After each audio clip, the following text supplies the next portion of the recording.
Hey cabros, bienvenidos a una nueva entrevista hermosa acá. Después de mucho tiempo que no estaba haciendo la entrevista acá en el canal, soy Hayama, estoy muy contento nuevamente de estar haciendo esta sección donde ya llevo aproximadamente medio año entrevistando varias personas que tienen que ver con el medio de la ñoñería nacional, sobre el tema de videojuegos particularmente, aunque debo aceptar que por cosas de la vida se ha ido muy tirado a juegos de pelea y la verdad es que esta vez no va a ser la excepción, señoras y señores. De hecho, bueno, usted ya se ha enterado por todo lo que haber explicado y por lo que sabe en el video, pero el día de hoy vamos a hacer una entrevista que se va a realizar en inglés. ¿Por qué? Porque tenemos invitado internacional el día de hoy. De hecho, estoy muy contento de que haya aceptado, es un honor de hecho tenerlo acá. Vamos a estar conversando de una persona que se ha hecho muy famosa en el círculo de la Fighting Game Community norteamericana. Vamos a estar conversando del porqué, de su hermoso canal, de su gusto por los juegos, porque si hay algo que nos une con esta persona es que a ambos nos gustan mucho los juegos de pelea más nichos, más oscuros, que vamos a estar conversando al respecto. Así que voy a hacer el cambio, voy a intentar ver si puedo subtitular el video, no prometo nada, pero lo voy a intentar. Sea como sea, aquí está la entrevista, así que 3, 2, 1. Okay, I changed my my language settings right now, just like Windows, but not as shitty as Windows 11. So, today I have the amazing guest that is the good GuileWinQuote. Yeah, man. Fuck yeah, Hola, man. hola, hola. Hola. Hola. Buenas tardes. ¿Cómo estás? Muy bien. Muy bien, gracias.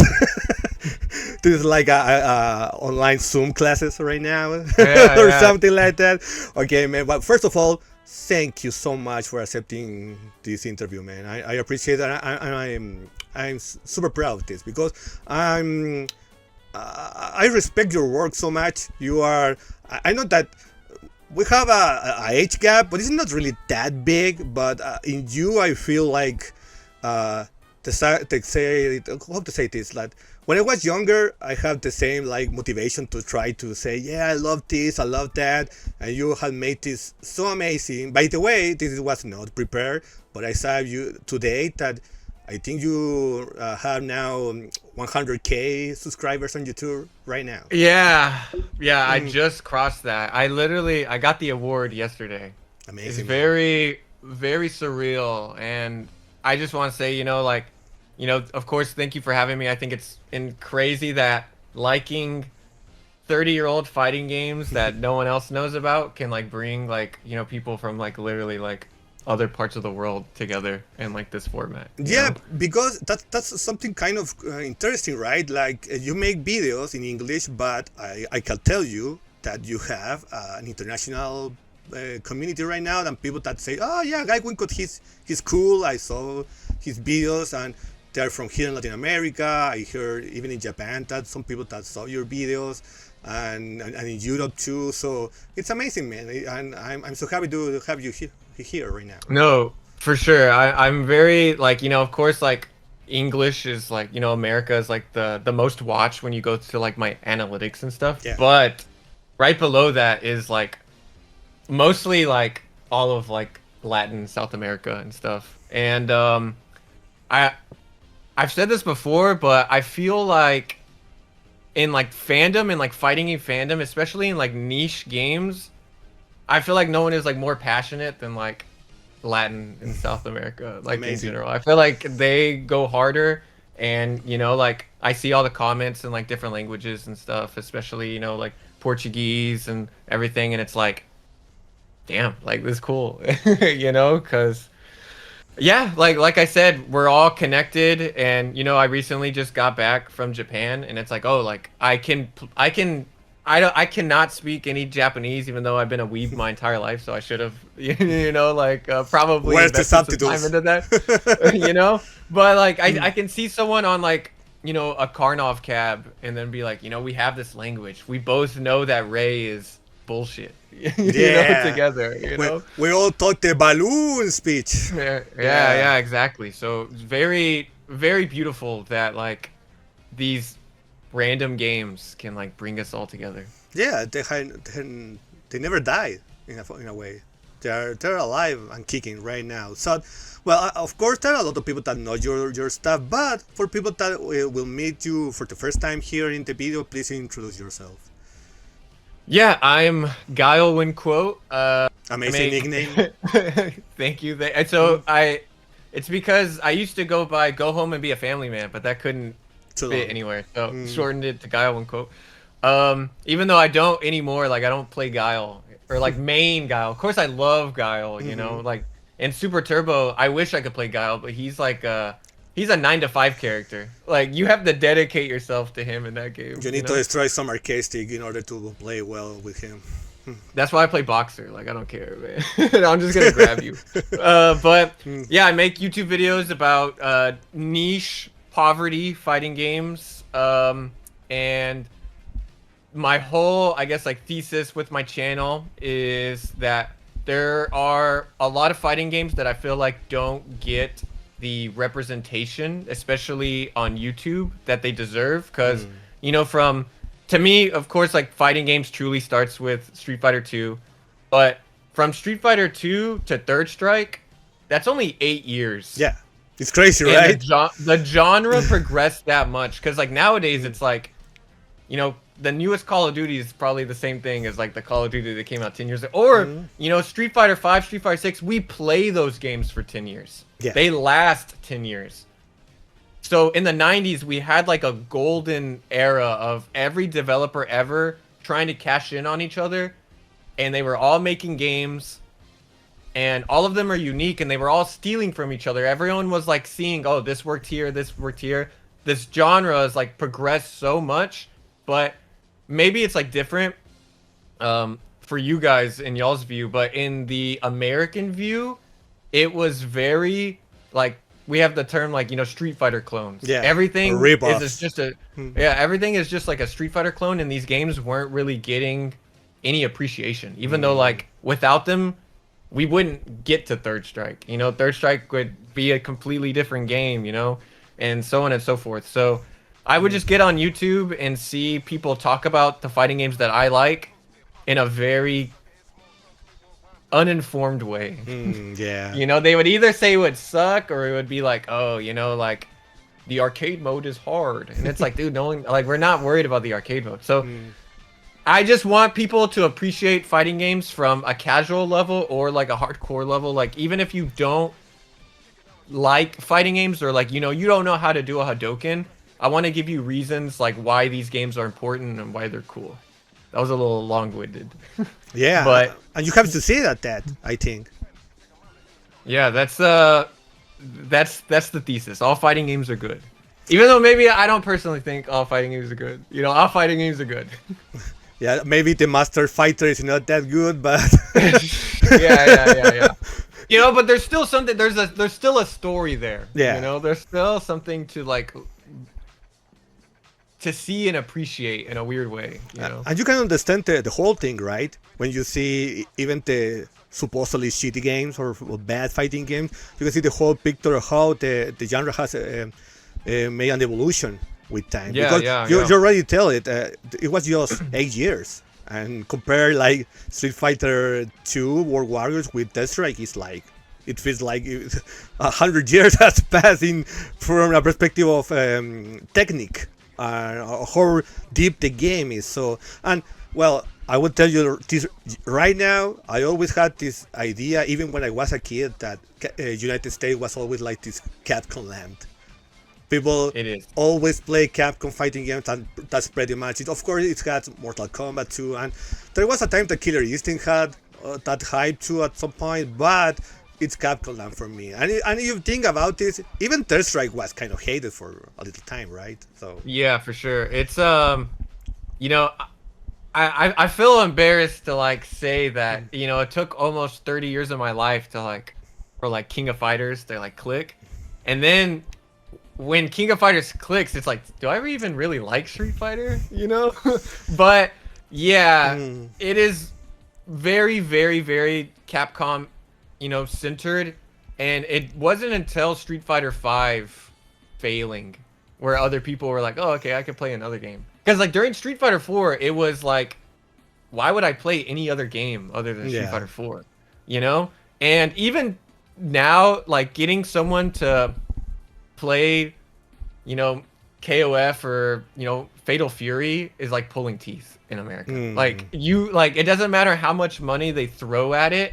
Like you can't lead a horse to water and make them drink it, you know? And in a way, it's kind of funny because, that's the situation right now. But if you ask me, I think Fatal Fury and SNK in general has more fans in the United States right now than in the 90s, maybe.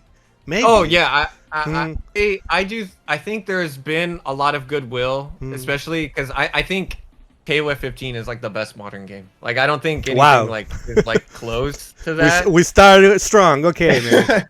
You know, it's KOF 15 and then Under Night, but like Under Night's not even a new game. Like Under Night 2 is still based on Under Night in Birth, which came out in 2012. You know? I mean it barely. You could call it 2, but it's basically another upgrade. Yeah, whenever I bought Uni 2, I was like, wait a minute, I'm still doing all the same combos. Yeah. You know, like so. Yeah, man.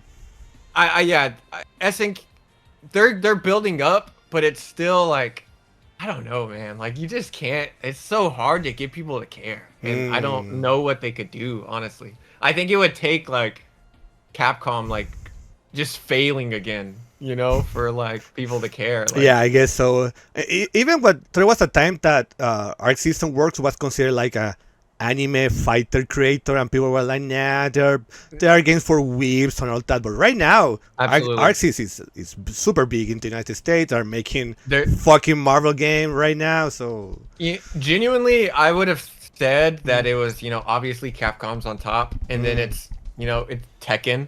Yes. But genuinely in America, I think like Guilty Gear has like surpassed Tekken. Yeah. Well, I mean, Tekken 8 right now, you know, it's complicated. So, well, anyway, we can talk about that at the end of the interview, of course. But let's start chronologically. Like, I know that you have talked about this in past interviews. What I want to know, how the love for fighting started for you. For sure.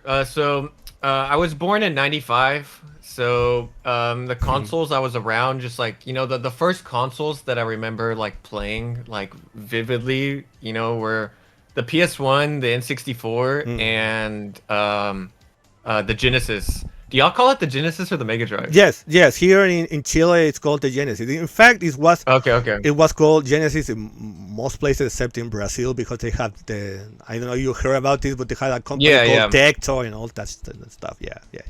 So I grew up with the Genesis, and we had Champion Edition on it, and you know my amazing brother, port. Yeah, it is. It's a great port. I still love it to this day. My brother, he's a few years older than me, and you know, so we would play together, and I would pick Bison, I'd pick Dictator, because I didn't know how to do any special moves. But like when you did his fierce, you know, he had like the aura like around it, so I was like, oh, I'm like doing a special or whatever. But you know, playing that, and my brother, he has like black hair and I have blonde hair, so like gradually I started picking Ken, he picked Ryu. I learned how to do a Hadouken, and I was like, oh, okay, cool, like I can do special moves. That reminds me a little to Maximilian. He has that. I choose Ken because, you know, look at my hair. Blonde hair. I mean, that was like the basis of my childhood. You know, I loved Link, I loved Cloud, and it's like, yeah, because we're blonde. You know, my favorite character in Dragon Ball was Trunks. Oh, and I would be, you know, but then like the kids on my street would be like, oh, like you can't turn Super Saiyan, you already have blonde hair, and I'm like, what do you mean, like, blah, you know? Anyways, I understand. You're a kid. So I was playing Champion Edition. I learned how to do a Hadouken at like an extremely young age, and then my brother, he got a Dreamcast. We started burning every single game ever. So I started playing Marvel 2. You know, I started playing Third Strike and everything. And I always just kind of kept that, you know, like, oh, like fighting games are cool sort of thing, you know, like vibe going. I remember like a big release was on the GBA Turbo Revival. Like, amazing game. Played that I love that so version. Much. Yeah. Yeah, I think it's so interesting. Like the backgrounds are still like cool to me. I always think that if only the GBA was 6 buttons, like it would be fucking great game. Amazing game. But oh well. So yeah, I would spend a lot of time like, you know, just playing that by myself. And then a big release was, you know, the Anniversary Collection on PS2. Okay. You know, that's where, you know, I started playing, playing Third Strike. Like, actually, like, oh, you know, you throw a fireball and I'll parry it from full screen, sort of thing. Yeah, you know? yeah. But you play it by yourself? Like, it was because it was in the collection? Yeah, I would play it mostly by myself, but like, you know, I would have friends that like, you know, like, hey, like this is how you do a Hadouken. This is like a cool game, you know, but they weren't like into it, you know? It wasn't until I'm from Houston and we get hit by hurricanes and they're like you know, they're very bad. So this is I think it was right before Super Smash Bros. Brawl came out, which was like the biggest release ever as a kid. It had Sonic! Like, I was going to Smash Dojo like every day. Every single time the game got delayed, I was like... There were people that were like, oh, they're updating the webpage in the Spanish version of the Smash Dojo, or the Japanese version. Well, it was that... I was about to ask, like, did you guys have like a Spanish version, or was it just? Like, yeah, it was. I think. Well, the thing is that when Smash Bros started, I will introduce myself too for you a little. I participate in a website that is called. Well, this is the Spanish pronunciation. It's called Gamer Cafe, and we talk about niche games at that time too. So I have I was one of those guys that wake up at 5 a.m. in the morning to see Japanese only news and all that stuff. And yeah, I was always continuously seeing news. So Smash, of course, was the hypest shit ever at that time. I don't think that, even if Brawl is hated by the community, to be honest, I think it was one of the most hyped of all. Yeah, I don't know if it was because of like it was the continuation to Melee, right? Melee. Yeah. Melee. Like to me, like, you know, in middle school, it was Halo 3 and like Brawl were coming out, and those were like the biggest games that were ever like made ever. Like at the time, it felt so like epic and serious, you know. But anyways, so that hurricane hit, and this was like this was 2007. This was very early YouTube. The hurricane hit, and you know, we didn't have power for like 2 weeks or whatever. And there was just like an older kid on our street who was telling us like, yeah, like I have this like program. It's called like Mugen, you know. We called it Mugen back in the day. Yeah. Because we're just like dumb Americans, you know. Like, and here it's just Mugen. Yeah. So making my Mugen video, I had to like convince myself. I had to like, you know, train myself to not say Mugen, because I've said Mugen my entire life, even though I know it's wrong, you know. It's like, man, my Dragon Ball video, I got like killed with a lot of my pronunciations. And I know that they're like, I didn't like I know they're wrong, but that's just what we called it, because like we didn't have any, like, we were just young, you know. Like, so Broly, you know, we say Brawly, you know, all of my friends, everyone, we say Brawly. But I mean, I saw a video of Madman Muscles about his love for Mortal Kombat, that he said that when he was young, Mortal Kombat trilogy, he said triology. Yeah. As a dumb baby Matthew child, I used to call this, this is the first time I ever saw the word trilogy. I remember this distinctly. I had no idea how to say it. I thought it was called triology, which makes no fucking sense. The L is not even where that would be if you were to say it. So, you know, I mean, if you depending on who you're talking to, like there's some old heads in like the community who like still call Ryu like Ryu. Or like Blanca. Or they'll say the craziest one is Rue. You know, and I guess it's because like the CPS1 or like the whatever like game was the first one to say Ryu. Maybe it sounded like Rue. You just didn't know. Like you had no context. Yeah, of course. You didn't know at the time. Yeah, you know, Ninja Gaiden is Ninja Gaiden, depending on who you ask. That's a classic. You know? So, anyways, yeah, they said like, oh, I have this program called Mugen, and you have every fighting game character ever. And I remember at the time, like, I had seen YouTube videos of Mugen, but like I couldn't figure out how to like add a character. You know, the tutorials at the time were probably, I guess, too advanced for me, whatever. So the entire hurricane, you know, we didn't have electricity. This was a big, giant hurricane at the time. We didn't have electricity for like 2 weeks. And this kid was just talking about like, yeah, man, this game, once we get electricity, this is going to be the best game ever. Like, and so I was just like every day, like sitting, getting bit by mosquitoes, no AC, no fans, no nothing. Be like, I need to see this damn game, you know? And, eventually we finally got electricity and stuff, and everyone wanted to play like Smash Bros. Brawl whenever we got our electricity back. But I was like, no, like I need to see this Mugen. So I went to this guy's house, you know, he gave me a flash drive with his like pack. It was like a Marvel superheroes pack. And I remember just like my brain was like wired differently that day, you know? So like through that, I was just downloading a million characters. And then also really getting into emulation and stuff, and you know, cross-checking like, oh, this character's from this game. He's really cool. Let me check out the game itself. And then through that, and like looking up Third Strike videos, you know, shout-outs to the Shind, who's been uploading Third Strike videos for like even 20 to this years. day. Yeah, you know, I got into GGPO. Okay. You know, because I would watch like RX videos, like RX Urian videos, TMQ, and I would like, you know, play GGPO on keyboard on Wi-Fi because I was like a dumb kid, you know. Man, I play Street Fighter 2 because Third Strike was not emulated at that time on fucking Kailera with the biggest delay you could ever imagine. Like yeah, I wasn't old enough for Kailera, but you know, I have friends who tell me the stories of like, you know, KOF 02 coming out, and on that day it was already on Kailera. Oh, already, you know? Already, yes.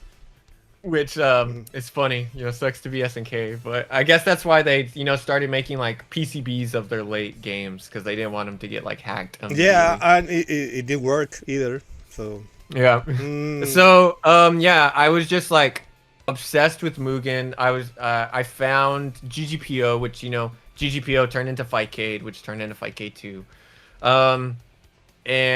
But it wasn't until like it was mostly like me and like a few friends like playing Mugen, like, you know, just like downloading funny characters, you know. It's like, oh, you know, since I grew up in Houston, most of my friends are like Mexican, you know, so it's like, oh, you know, El Chavo's in this game, haha, like everyone's Don like Ramon. laughing. Yeah, you know, like, you know, everyone's like, oh, this is like so funny, etc., etc. But it wasn't until like Street Fighter 4 was getting its like console release, where it was like, I remember the main magazine I grew up reading was EGM, Electronic Gaming Monthly. And, you know, they had, like, a cover of Street Fighter 4 with, like, Ryu on it. And they were explaining, like, the revenge system and stuff. And I was like, I don't know what this means, but, like, I'm so hyped. I'm so ready for this game. And then, yeah, Street Fighter 4 came out. I don't know how you feel about Street Fighter 4.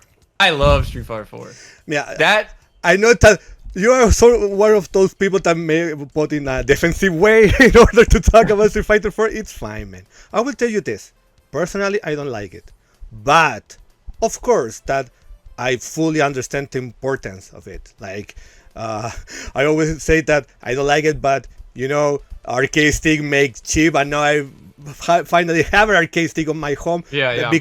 Before Street Fighter 4 it was impossible, man. I will tell you this. I participate on tournaments here in Chile of fighting games in the early 2000s, and we made there was a group called Ryuko here in Chile, that they make tournaments of the Third Strike Champion Edition, because that's the Street Fighter 2 version that played here in Latin America at that time. Oh, really? Okay. Yeah, we could talk about that. And we played like for 5 to 6 years on those tournaments with exactly the same arcade stick for everybody.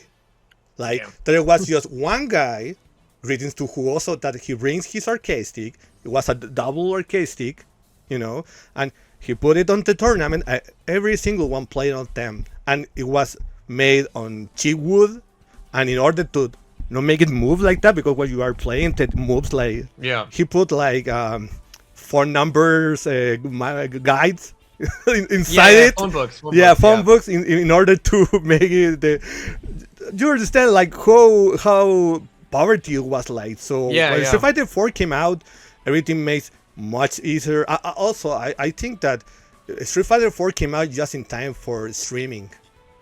Like, You're right, yeah, you're yeah. right. The very first Evo tournament of Street Fighter 4, it was like with Justin Wong and Daigo, and I was watching that and was like, oh, this is amazing. We are finally watching this, because I was one of those guys that, greetings to Evo, I download the ISO files of the DVDs in order to see what happened in the United States. You do have to go to like, what's his name, like Zach D's like Marvel 2 website. and Yeah, stuff to, like, yeah. Download, like, yeah. Yeah, so I understand the full importance of that. I respect Street Fighter 4. What I don't agree is about the so-called dark ages of fighting game. I have some doubts about that. You But know- it's an American thing for me. I was gonna say, like, obviously, like, I didn't really truly experience the dark ages because I wasn't going to. I didn't start going to locals until Street Fighter 4 because, you know, I was, you know, like 12, 13. Yeah, yeah. Around like Street Fighter 4, and like, you know, my mom was dropping me off to stuff, you know.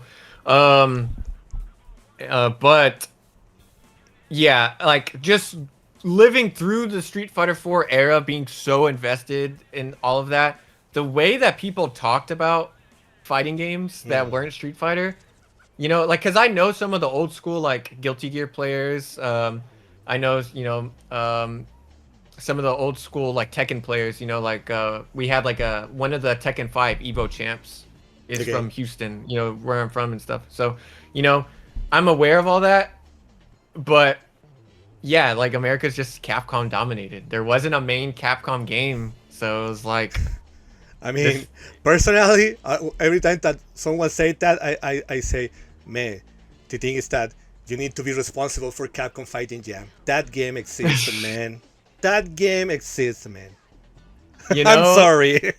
every- It was released in the United States. It had advertising. It had the same condition as Capcom vs. SNK2 in the United States in order to be a popular game. But you know, every time I talk to people about that, they always say like, "Oh, that's the," you know, like Justin Wong. He says like, "Oh, I like that game because he went I to was able- Japan, right? I went to SBO for it." Yeah. So it's like, all right, that makes sense, you know. But yeah, Street Fighter 4 came out, and that's when I was, you know, I got my first arcade stick, the Mad Catz SE. I still love that stick to death. You know, I'll send you a picture of me. I have an old picture of me and my friend playing Super Street Fighter 4 back in the day. I'll send that to you. But yeah, I was able to get all of my friends into Street Fighter 4. We started watching you know, all the Evos together. You know, we were learning how to, like, to us, focus attack dash cancel was like, oh man, you could do that. You could like, do that's that, yes. crazy. Yeah, right. You know, and we played Super Street Fighter 4 so much, like the disc, like in my 360, like cracked. Like we had to like get another like disc, cause like that's how much. I mean, of course we were like kids bumping around hitting the 360 and stuff probably, but we played that game so much, and then that turned into me just like buying every fighting game ever. You know, like I bought, you know, the first Blaze Blue. You know, anytime SNK would release, you know, like Battle Coliseum on the 360, you know, etc. You know, I bought every single game. I would like force my friends to play every single game, and I already had like, you know, the knowledge of like emulation of these random like, you know, Neo Geo games and stuff. But like, I just like kept going with that, you know, and whenever, but for the most part, all of the niche games, like I was playing by myself or like watching videos or like randomly playing someone on like GGPO or Fightcade, you know, like I wasn't like really interacting with the community like too much, or like, you know, locally, because like I'm not gonna get anyone, like, especially at the time, I wasn't gonna get anyone to like just play. Everyone was so focused on Street Fighter 4 and I was still like a kid. But it wasn't until Street Fighter 5 was coming out where I was about to go to college or in college, and me and my friend were like, hey, we're gonna take this game really seriously. You know, like this is our moment. Like we have money, we have cars, like we can do this. Like we're gonna be strong at this game. And I remember I fell into the propaganda of this game is going to go back to the old games. You know, like all the Street Fighter 2 players were like, this is going to be a real Street Fighter game. So I was grinding Super Turbo so hard before Street Fighter 5 to prepare me for Street Fighter 5. Waste of time. I mean, not a waste of time playing Super Turbo, but a waste of time thinking that was going to help me playing Frame Trap, medium punch, the game, you know? I knew that things were like different when Street Fighter 5 came out, because whenever anyone would lose, instead of like talking to their opponent, they would pull out their phone and look at the frame date app. Like that was what they were looking before even interacting with their opponent. You know? Street Fighter 5 sucked. And people stopped going to our locals, and it was just like, I don't know, the perfect opportunity to just play whatever you wanted, you know? So I started talking to like more like-minded people. We started playing games on like Fightcade. Yeah, it was still Fightcade 1 at the time. It was 1, yes. I think 2 was in 2018, maybe. Okay, yeah. It was before the pandemic, but just barely. Yeah, for sure. Yeah. We started playing. I started playing a lot more, you know, niche games. Like seriously, like actually, like okay, I'm gonna learn how to play this game like a real fighting game player, sort of thing. And then we started like hosting tournaments at our locals, where it was like every month, we would run a $1 bracket, like $1 to entry bracket for like a random game. And, you know, it'd be like Karnov, you know, it would be Breaker's Revenge. And so for like a month, people would like take that game seriously. Where it's like, okay, like, you know, one of my friends who I play a lot of the fighting games in my channel with for footage, Isaac, he's like one of the best like American plus R Bridget players. Nice. He plays like anything, but you know, like I became like actual, like probably like friends with him because I was running a Breaker's Revenge tournament, and then he showed up to that tournament with like actual Tia pressure. You know, he was doing the jab, dab, dash, dash, and I was like, oh, we're not playing this like Street Fighter 2. We're like actually like playing the game, you know, how it's supposed to be. And it was like a really cool moment because like everyone was just playing anything because Street Fighter failed. It took Street Fighter failing for that to happen. Also, and then, I'm sorry, I think that also, I don't know if this was a coincidence, but I personally think that Breaker's Revenge is the perfect game from a Capcom player to jump to a Neo Geo game. Absolutely. I think it's because it just plays how you want it to. It plays how a Street Fighter player would play this game. To me, it's like this is like almost what Street Fighter Alpha like could have been. You know, in terms of like the evolution of Street Fighter 2 almost, you know? Yeah. But then the pandemic hit, and I don't know, I got depressed because I didn't have that, you know, like, of course I was still playing games on Fightcade and everything, Fightcade 2 now, but, you know, I didn't have that community, it didn't hit the same. I don't care about grinding online.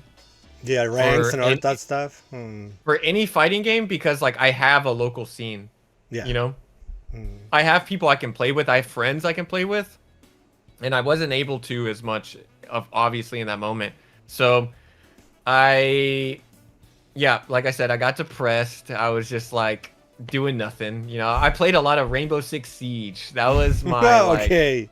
Right. That I like dove into. That is the Marvel versus Capcom of like first-person shooters. By the way. So I got really into that, but of course I still loved, you know, fighting games. I just wasn't like interacting with them as much as like actually playing them.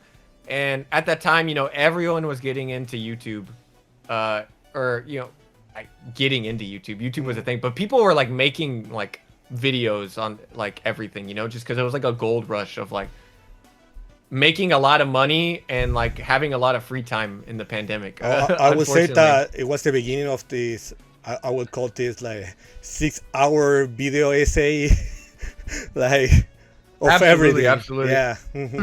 And to preface this also, at Fightcade, when Fightcade 2 during the pandemic, I felt like there was a new resurgence of younger people playing older weird games. Absolutely. You know? Yeah. So I would watch a lot of like Smash like Melee videos on YouTube, even though like I don't really care about Smash competitively. I have like 2D fighting game brain and like nothing else, I guess. You know, I don't watch Melee, I don't watch Ultimate, I don't really care. Like they're just not for me. But I would watch a lot of their YouTube videos because their YouTube videos were just like informational. You know, they were like a good watch. Because like fighting game YouTube was very, it's a tournament or like a stream highlight or like tech. There wasn't stories or like there wasn't anything that like I could show my girlfriend.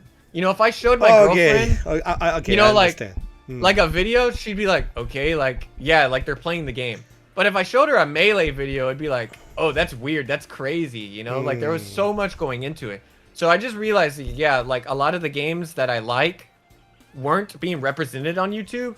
And there was also no, I feel like casual has like a bad connotation, but there were no casual fighting game videos on YouTube. It was straight gameplay, which is like, of course, what like I care about, what you care about, but there wasn't anything for like anyone else. There wasn't a way, like an olive branch to like, hey, this is a cool game and this is why you should care about it. Because the only footage of it that exists on YouTube is like a Mikado video, a combo video that was uploaded 15 years ago, or a very casual YouTuber talking about like the arcade mode or something, you know? So I was like, okay, like I'm going to make YouTube videos about this, you know? And my first video was on Daraku Tenshi. Yeah, and I remember that.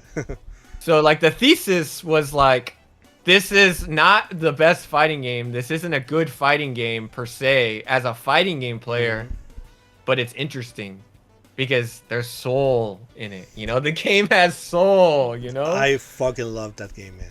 It's so, it's such a, it's a beautiful game. It's so unique also. Yeah, for sure. Like the way, like it just, I don't know. It has atmosphere.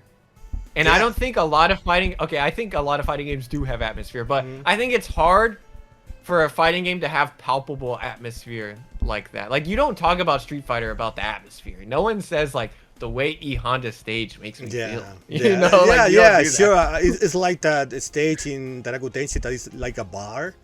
That stage is amazing. I remember the first time that I throw the chair and it's flying to the. This stage is amazing, man. Yeah, I love the art style of the game, the stages. This is like a sober, like a dark style that you got the game. It's amazing. I love it. Yeah, the first time that I saw this guy that is like a Shotokan, but it has like flies around there. This is so great, man. Yeah. So. Thankfully, because, you know, I wasn't a stranger in the community, like I knew people, like I went to tournaments, like I talked to people. Me making a video wasn't just randomly like throwing, you know, a dart and hoping it like hit. Like I knew there was already like an audience. I had like, you know, people in the community. So I think through that, I was able to get like early, I wouldn't say like, you know, anything went viral, but you know, like I released my first video and it got like, you know, 1,000, 2,000 views, which I feel like That's is great, way more than like a lot of people get to experience. And yeah, through that, I already, and I feel like I skipped a bunch of stuff, but you know, I was already starting to collect arcade hardware before the pandemic and stuff. So I felt like I had like, I wasn't like, you know, the most knowledgeable person ever, but like, I felt like I had like a knowledge to be able to talk about this and not like pull things. I will tell you this right now. It's not about the knowledge, man. It's about the passion. You show passion to think to. You really like those games. And when I saw your videos, I was like, I feel identified with you because you have the same love for the genre when I was in my 20s. Like you know, it's amazing. I remember that the first time I think it was the Daraku Tenshi video, which is a game that we love here in my group of friends, like since 20 years ago or even more. And when I saw you making a video about it, I was so respectful for the game because there are some people that are like, yeah, the atmosphere or the backgrounds are great, but the game is not good. It plays like shit. I remember there are people like that, but when you talk so respectful about it and you feel so connected with it, I was like, yeah, this man rules. You know, you have like commented a lot on my videos, and it's usually like, you know, a big chunk. And usually I'm sorry, man. I will feel like an asshole about it. I'm sorry. No. So I was gonna say the opposite. Usually when people do that, it is very like, actually, you know? Yeah. Which isn't like a bad thing, of course. But you know, the way some people like come across, especially online, there's no way to like tell tone, obviously. Like it can come across like that, but like I've never like felt that with like, I felt like you're always like what's the word, an adenum, maybe, I think that's the word, where it's just like there's also this stuff, you know. So it's like, you know, like, so that's why like whenever you first reached out to me, obviously I knew like Epsilon Eagle and stuff, like I was like, okay, like he's in this circle, like he's an appreciator as well. You know? When I post you to this kind of comments, like actually, it's not about to say to you, no, you make a bad video or it's not, or it's incomplete. No, I'm trying to say this because I want you to feel more about the game itself. Like I comment some posts about the Latin American experience, like, or things like that, or I don't know, things that people think is like. No one knows this. I was like, I'm a little older, and I know that people were already playing these games in the past. You are not of this. I would tell you this is not your style, but I've seen some people that loves niche and obscure fighting games that are like, I discovered this game. Oh yeah. And I'm like, oh, come on, man. I mean, hold on, man. Okay, I appreciate your passion, but come on, try to research a little more. Just like that. It's more about like we exist way before that. Yeah, like and that's why it's like anytime I make a video about a game that I know has like a scene, like people are like actually playing it already. You know, like I like, you know, reach out to them, you know, I join the Discords and I get them to like read over my script, you know? Yeah. Because like I don't want to feel like you said, like I'm the one like, hey, like look at this hidden gem, you don't know about this, you know? It's like, and I try to like represent that, like, hey, this is a very niche game, but like people are like, you know, it's that combo breaker, you know? There's like people like actually discovering tech and like pushing the tech, whether it's in Japan, you know, Latin, South America, or like America, you know, I try to do that. Yeah. So and yeah, that's in. It's very important to me to not be a poser. You know, no, like that's. But personally, I don't like that word because how to say it? It's kind of gatekeeping, I guess, in some way. You're right. But when I told you about this, is because I seen some people that was like, yeah, nobody plays this game. I discovered it, and I'm the first one discovered this stage, and I even myself, when I go to the deep underground of 2D Fighter Maker 95 games, and I discover something, I know that it will be always one Japanese guy that have a website made in 1998 with all the combos and all the data. Yeah. It will always be like that. Always.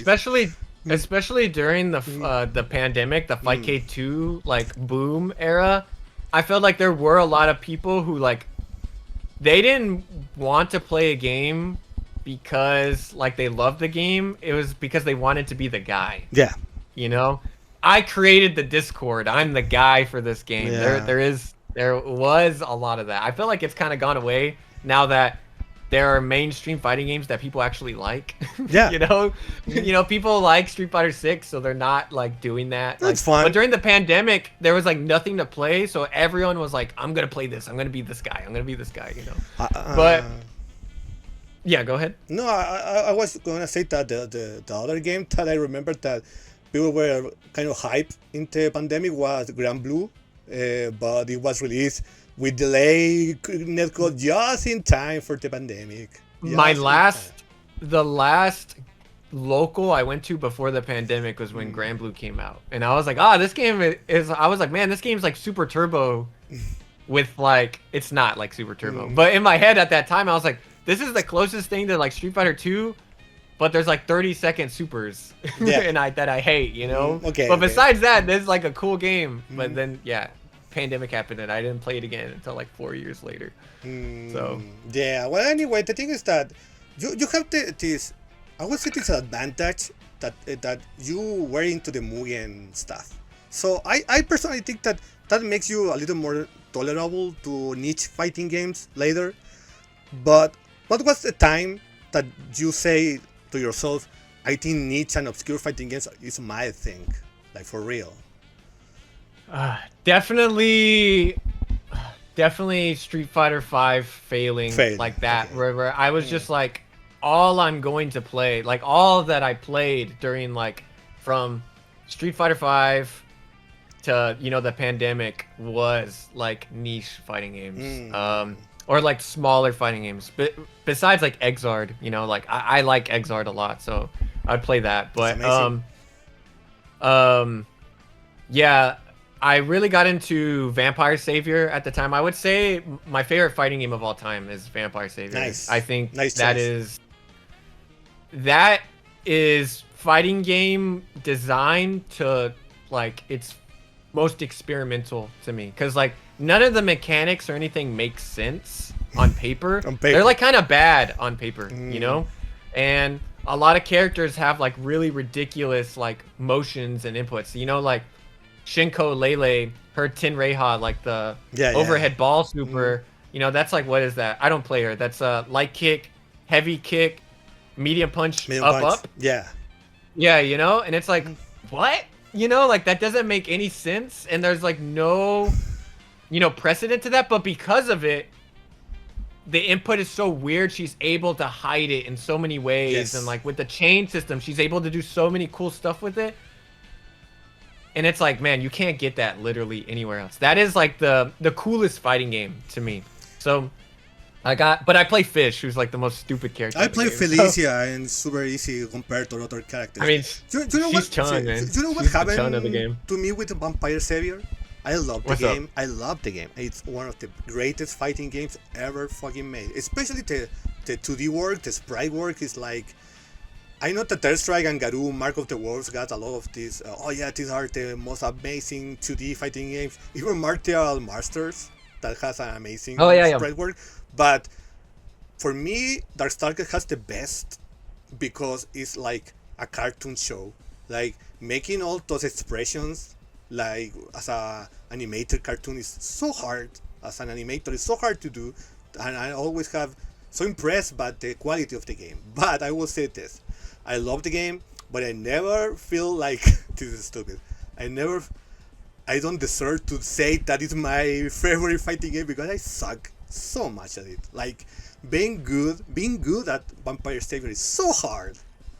Hard. The people who play it only play that game, you know? Yes. So it is like very like, it's and that's why I think it's so cool, because it is a very like on the surface level like simple game, but the APMs, like the actions per minute, the decision making, and like how stupid all the characters are, it just like it's beautiful, you know, like to me. It is amazing. And just like you said, like presentation wise, like so many characters have like so many like animations that you would never see. You know, like secret animations, or like even stuff like, you know, if Bishuman is fighting, you know, if he wins, you know, he turns fish into like sashimi. You know, like he has a fatality against like some of the cast, you know, stuff like that. And even little stuff like there's like 2 character select themes. For whatever reason. Every character has like a victory song, like their own like victory, like, you know. It's a bunch of stuff like that where it's like, man, they were in their, it's lightning in a bottle. This is like controversial whenever I bring this up, but I don't want there to ever be another Darkstalkers, because I know it's not going to like play anything like that, because it can't. Like you can't design a game like that anymore, because it just wouldn't make sense. You know, you can't like introduce like push blocking where you have to hit 4 to 6 inputs. None of them can, you know, they all have to be separate frames. They can't overlap with each other as a push block. You know, that design can't exist anymore. I have this theory that Darkstalkers in general is the most popular fighting game that no one plays. Yeah, you're not wrong. Because, like, yeah. You want Morrigan cosplays? Like, a sea of it. But players is another thing. Absolutely. Yeah. But, yeah. So yeah, I forgot. I got off tangent. No, I was asking you about that exactly moment when you said, yeah, niche and obscure fighting games are my things. So I remember that I was watching your videos and I was interested about it. But my question here is like, what was the time that you realized that you have viewers on your videos? Like this is getting hit the numbers.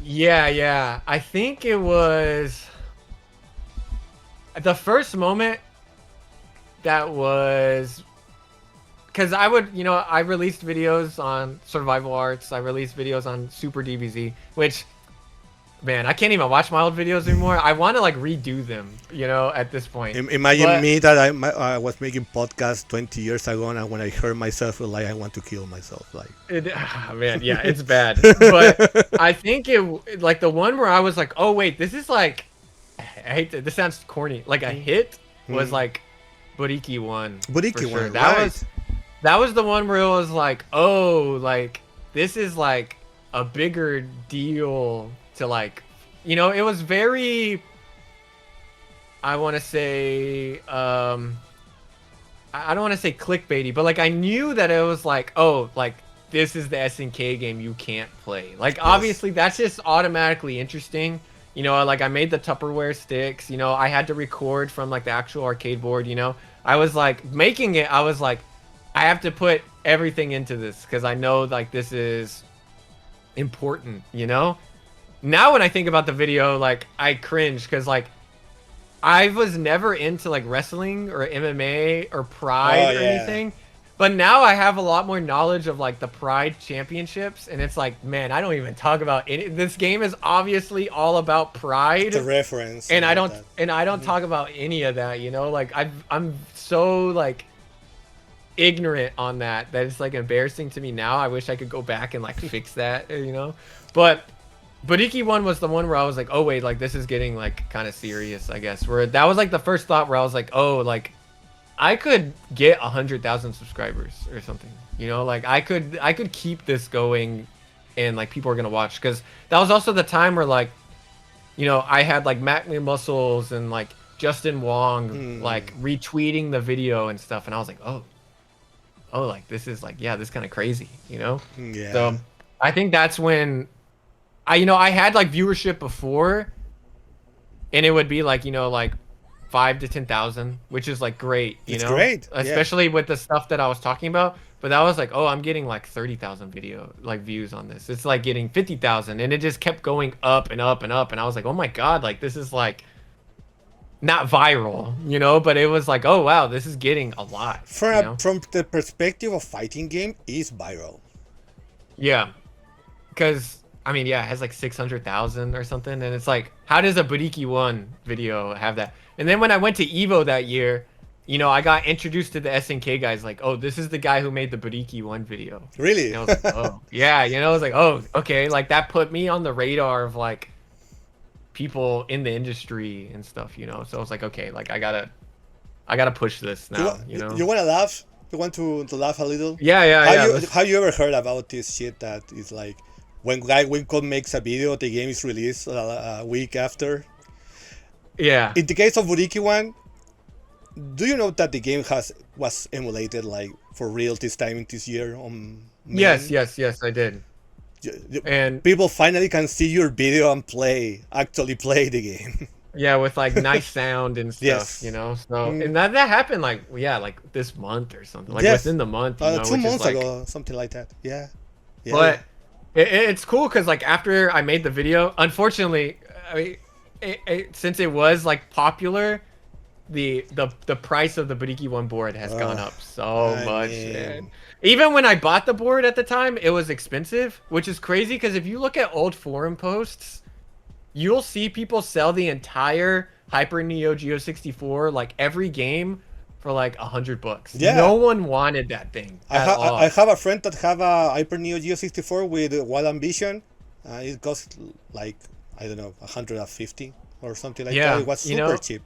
People were giving it away, but I think because of the pandemic and like my video and the fact that regular like AES and MVS Neo Geo hardware has gotten so expensive that people are like, what's the next thing I can collect?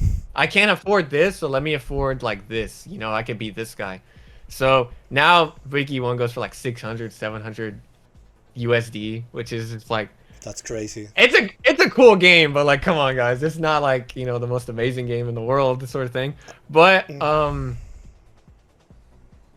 what was I saying? Buriki 1. Yeah, that was just. Oh yeah, then now that people are playing it, like, because of the video, you know, there are so many people that have contacted me through the past like 3 years or whatever since I released the video, with like, oh hey, like I got the board, I have the whole setup, I made sticks and stuff, I'm bringing it to my locals. People are like bringing it. Like, I've gone to tournaments where the cab vendors are like, so what does it take to run Buriki 1? Because I want this, like, you know, I want to bring this to like, you know, the Evos, the combo breakers, and like a cab, because it's like it's a good like casual attraction too. You know, it's fun to like mess around with, you know. So if there's like one thing I hate to like, it feels so pretentious, it feels so annoying in my head to say this, but like I do feel like I like changed the, I guess the trajectory of this game in a way, you know. Like that's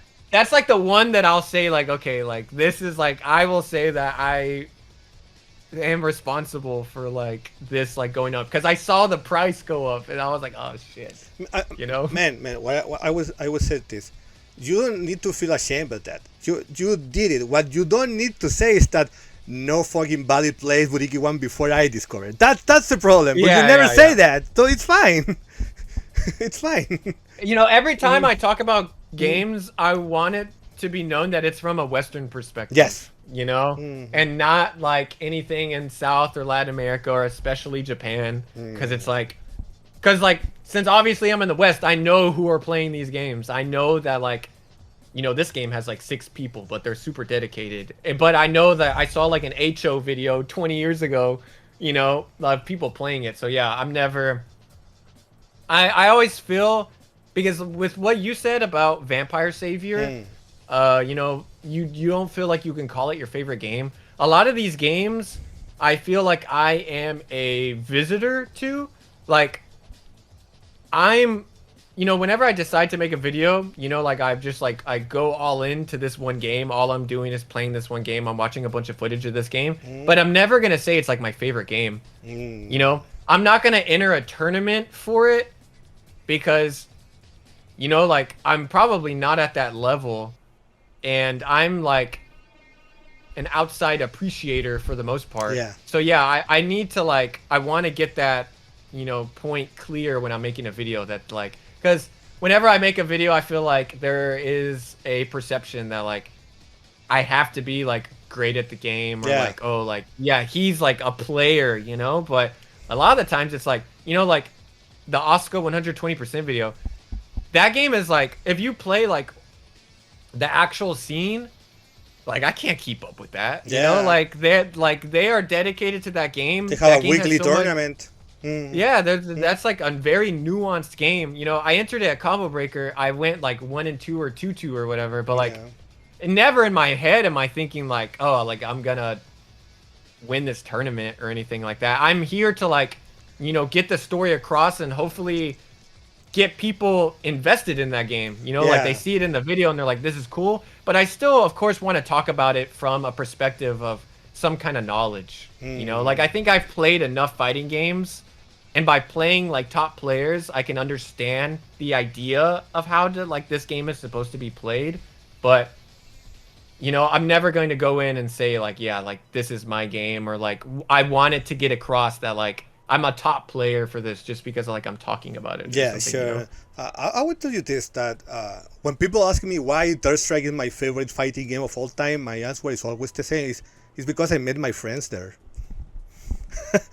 That's the reason why Third Strike is the best fighting game ever made for me. For me, because I met my friends there. It was the first fighting game that I get in a competitive perspective. It was around the year 2000 to 2001.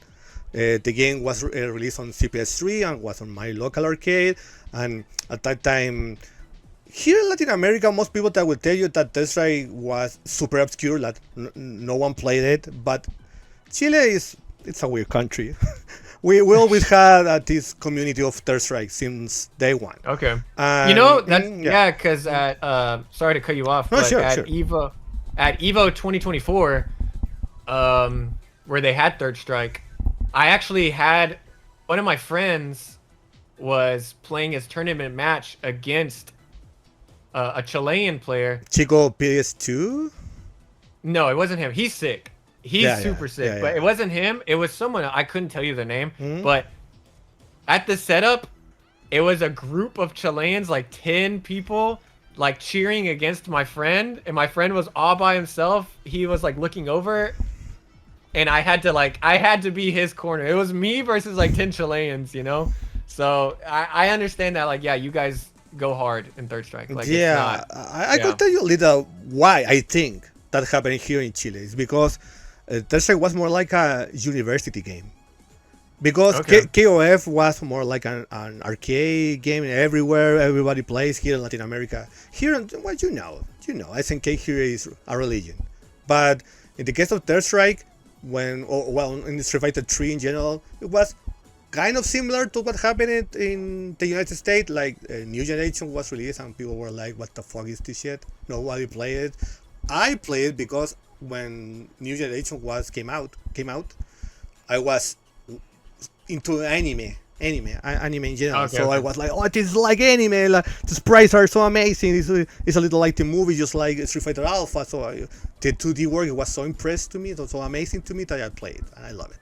But Third Strike started as a game that was played in a university campus in a play. So it was players that have a little more resource, if you could say this, to make tournament and have internet, to have a community and bring the arcade stick that I told you before, and things like that. So here in Chile, before the Evo moment, there was a lot of players, and that's the reason why I still respect and have nostalgia for Dreamcast Third Strike. Because when you go to the internet, people's like, no, that version sucks ass because it's based on the version B. But it was like, man, Third Strike was released on PlayStation 2 like 5 years later. Yeah. So I played that with my friend and we loved the Dreamcast version. Yeah, of course you cannot do the unblockables with Yuri and all that shit, but I love it because it was the only way to play it. But here in Chile, yeah, we have an amazing community. Also, it's kind of amazing too that a lot of top players right now are so young. So young. Yeah, I wanted to ask, like, how, if that has like changed fighting games and like the mainstream for you guys at all or anything. Is it like... Yeah, with Blast and all that stuff too happening right now. Yeah, people are in the chat commenting things like, well, what happened in Chile, man? It's like they're putting something in the water or something like that. Why kids are like that? I don't have an answer for that. My theory for some of the players is because their dads are fighting into players. It. Yeah, like that makes sense. We are not going to McDonald's until you make a party, man. Things like that with their kids. So yeah. So that's my theory. But the thing is that Third Strike has always been like a very, very big game here in Chile, particularly in Chile. In Latin America in general, it was not until it was emulated. Yeah, that makes sense. Yeah, like I said, I experienced that firsthand because y'all came in deep against my friend. So yeah, No, I will make another question for you. I know that, of course, yeah, okay. The Buriki One video was making hits, like numbers, right? And the other thing that I like about you and your videos is that, of course, you demonstrate your other passions with it, like the Dragon Ball Z video, for example. It's obviously that you love Dragon Ball Z. Yeah. Right, and you made those videos and they're so cool to me too, like the your latest video is the Dragon Ball Z, Yeah, right? Yeah, and, Fighters before Budokai. yeah, and it have a really nice reception, right, in general, overall. I won't lie. Yeah, that one has been like that has reached like a super like casual, like of course like market because it's Dragon Ball. And you know, I knew that. I really wanted to push for that 100K, and I was like, okay, what could I get 100K with Yeah, that is okay. still like not selling out? But you love was like- the anime anyway. Yeah, you know, like I unfortunately, even though like I'm, you know, at 30 now, I still read shonen like anime. You know, It's I just fine. grew up.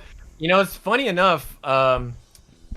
The one of the reasons I'm so into shonen stuff, like besides you know Dragon Ball, is because when I was a kid, my friend had like a Spanish. He had like Spanish satellite TV, and they had a channel that would show anime that like, you know, America like wasn't even close to. Like Yeah. I was watching Hunter x Hunter 99 in Spanish, you know. Like I don't know the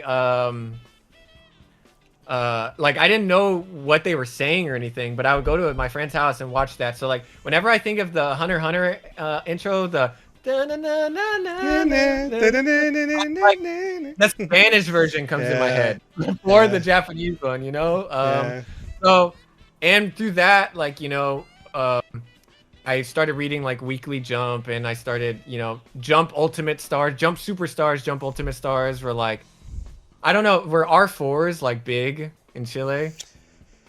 I mean, well, Jump Force, no, not really. What?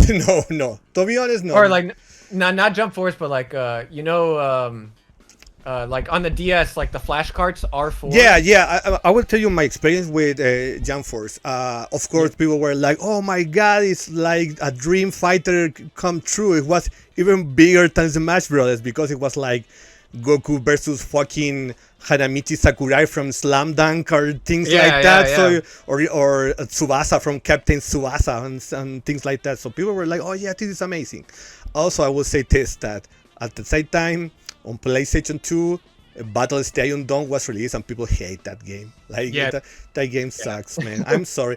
People that like that game, it was because it was like I was 7 when I played. Yeah, and something like that. I would watch YouTube videos of that, being like, I want to play this so bad. Yeah, no, the game sucks. But Jam was released, and I played it with friends at the time with an R4, like that card, because importing DS game, it was like, I have a friend that did it, but it was very expensive. So yes, we play it, but to be honest with you, nothing beats Dragon Ball Z fighters here in Latin America, like Butoden. No.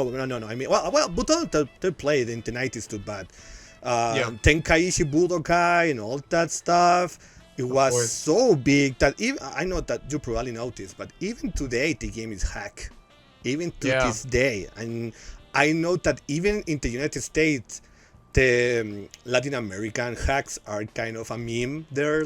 Yeah, no, I they think are, it's they the are. El Grande Padre and all that characters. I You mean, know, Latin American Dragon Ball in general is like a meme. yes, You know? yes, I know. So, in like, of course, like, since most of my friends are Mexican, you know, like, I grew up around the Spanish dub of like Dragon Ball, and you know, I have my friends who are like, oh no, like, you know, Spanish Vegeta, Spanish Goku are better than Japanese. You know, like, you know, this is it's that and the Simpsons. Those are the ones that they're like diehard, like, no, Spanish is better than anything. I don't care. You know, these are the true versions of it. You know. I will tell you this too. You made something that it could be dangerous here in Latin America. You could be killed.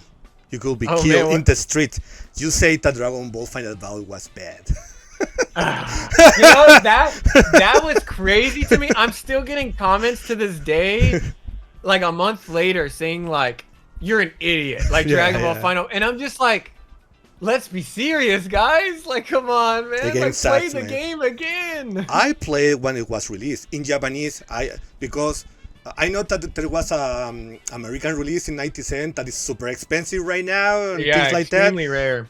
I know that Super Battle 22 was released like 2003 or something like that in the Yeah, United yeah. States, which is insane for me because it was like we were playing this in '95 here in Latin America, and people were like, "Yeah, those games are finally coming to the United States," and we're like, "What?" And so most people here play Final Bout in Japanese. I would say 99% of people play Final Bout here in Japanese, and I would say this: the game is atrocious. It's terrible. Thank you. It fucking sucks, man. But the music slaps.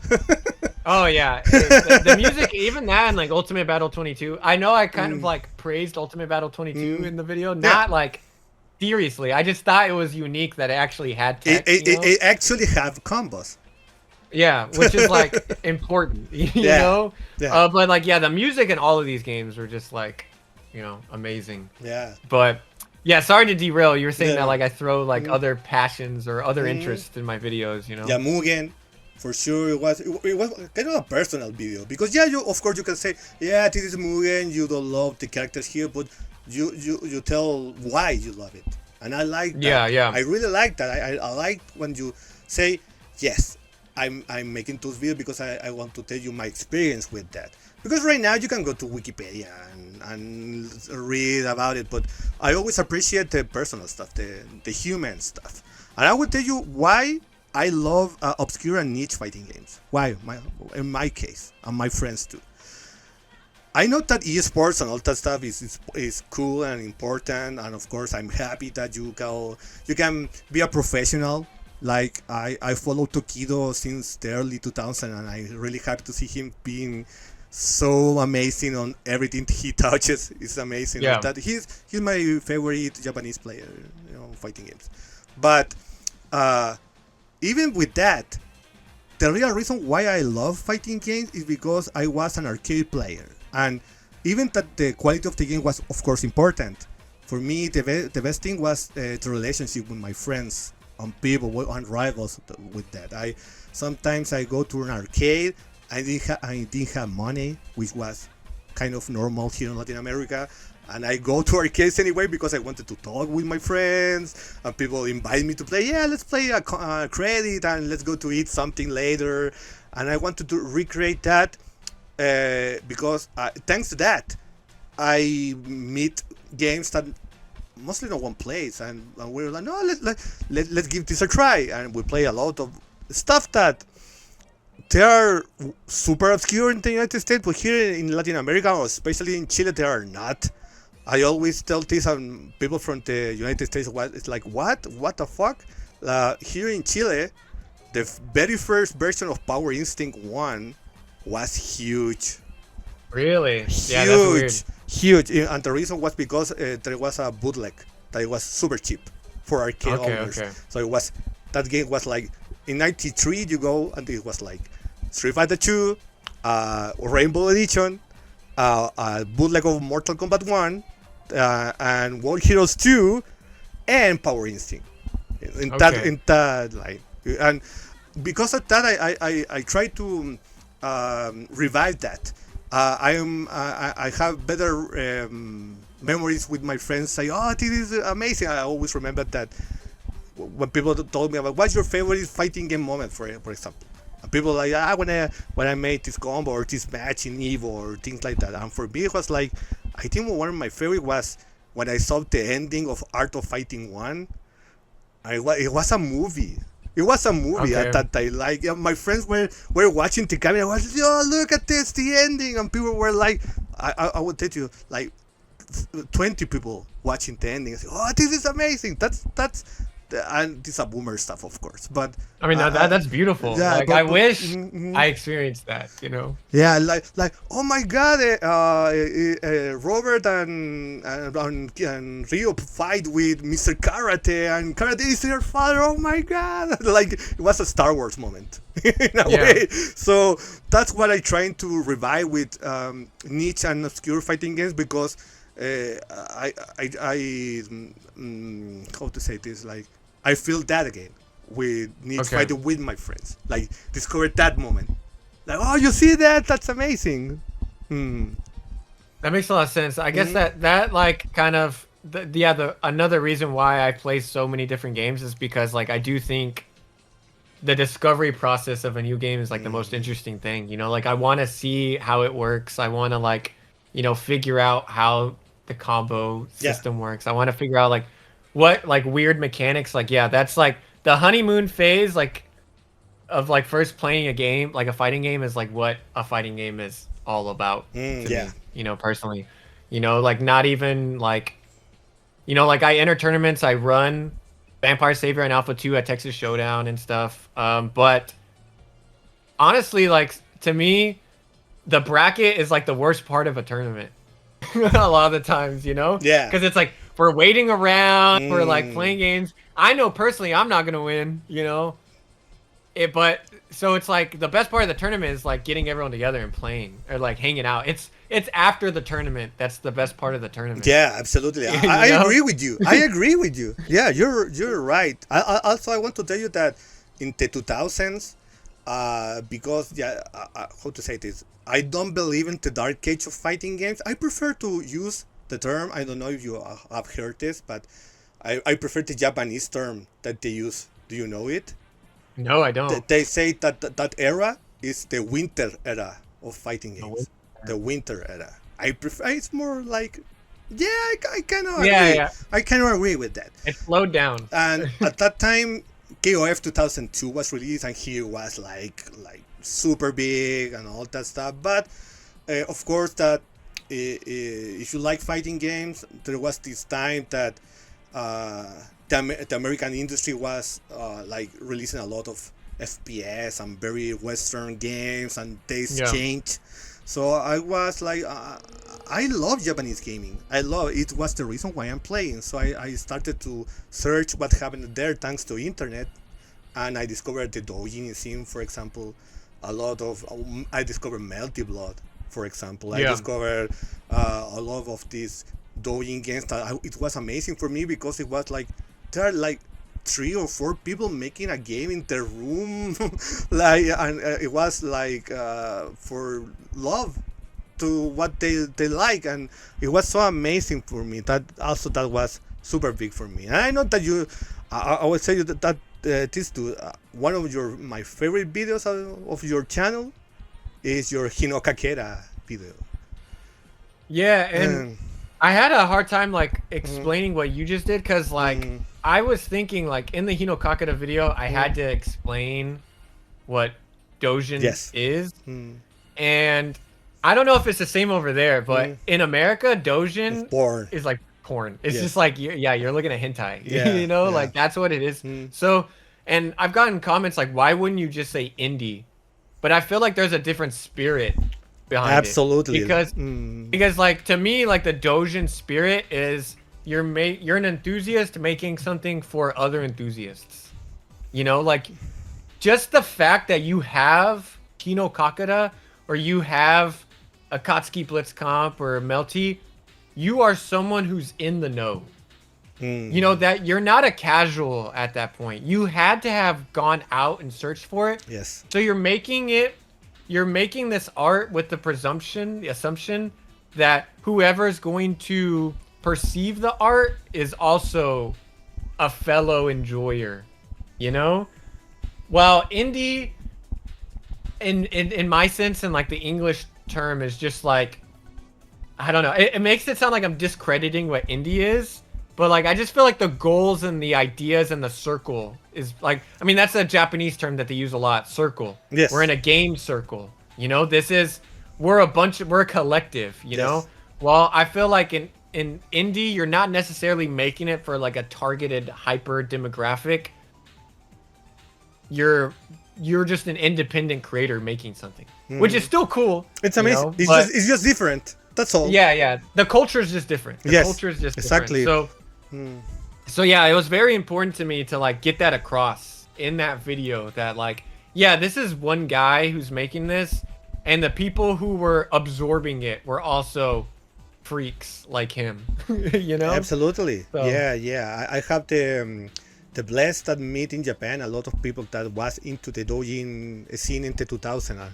They're like, I met the most crazy people on the fighting game community you could ever imagine. Like the most crazy guys.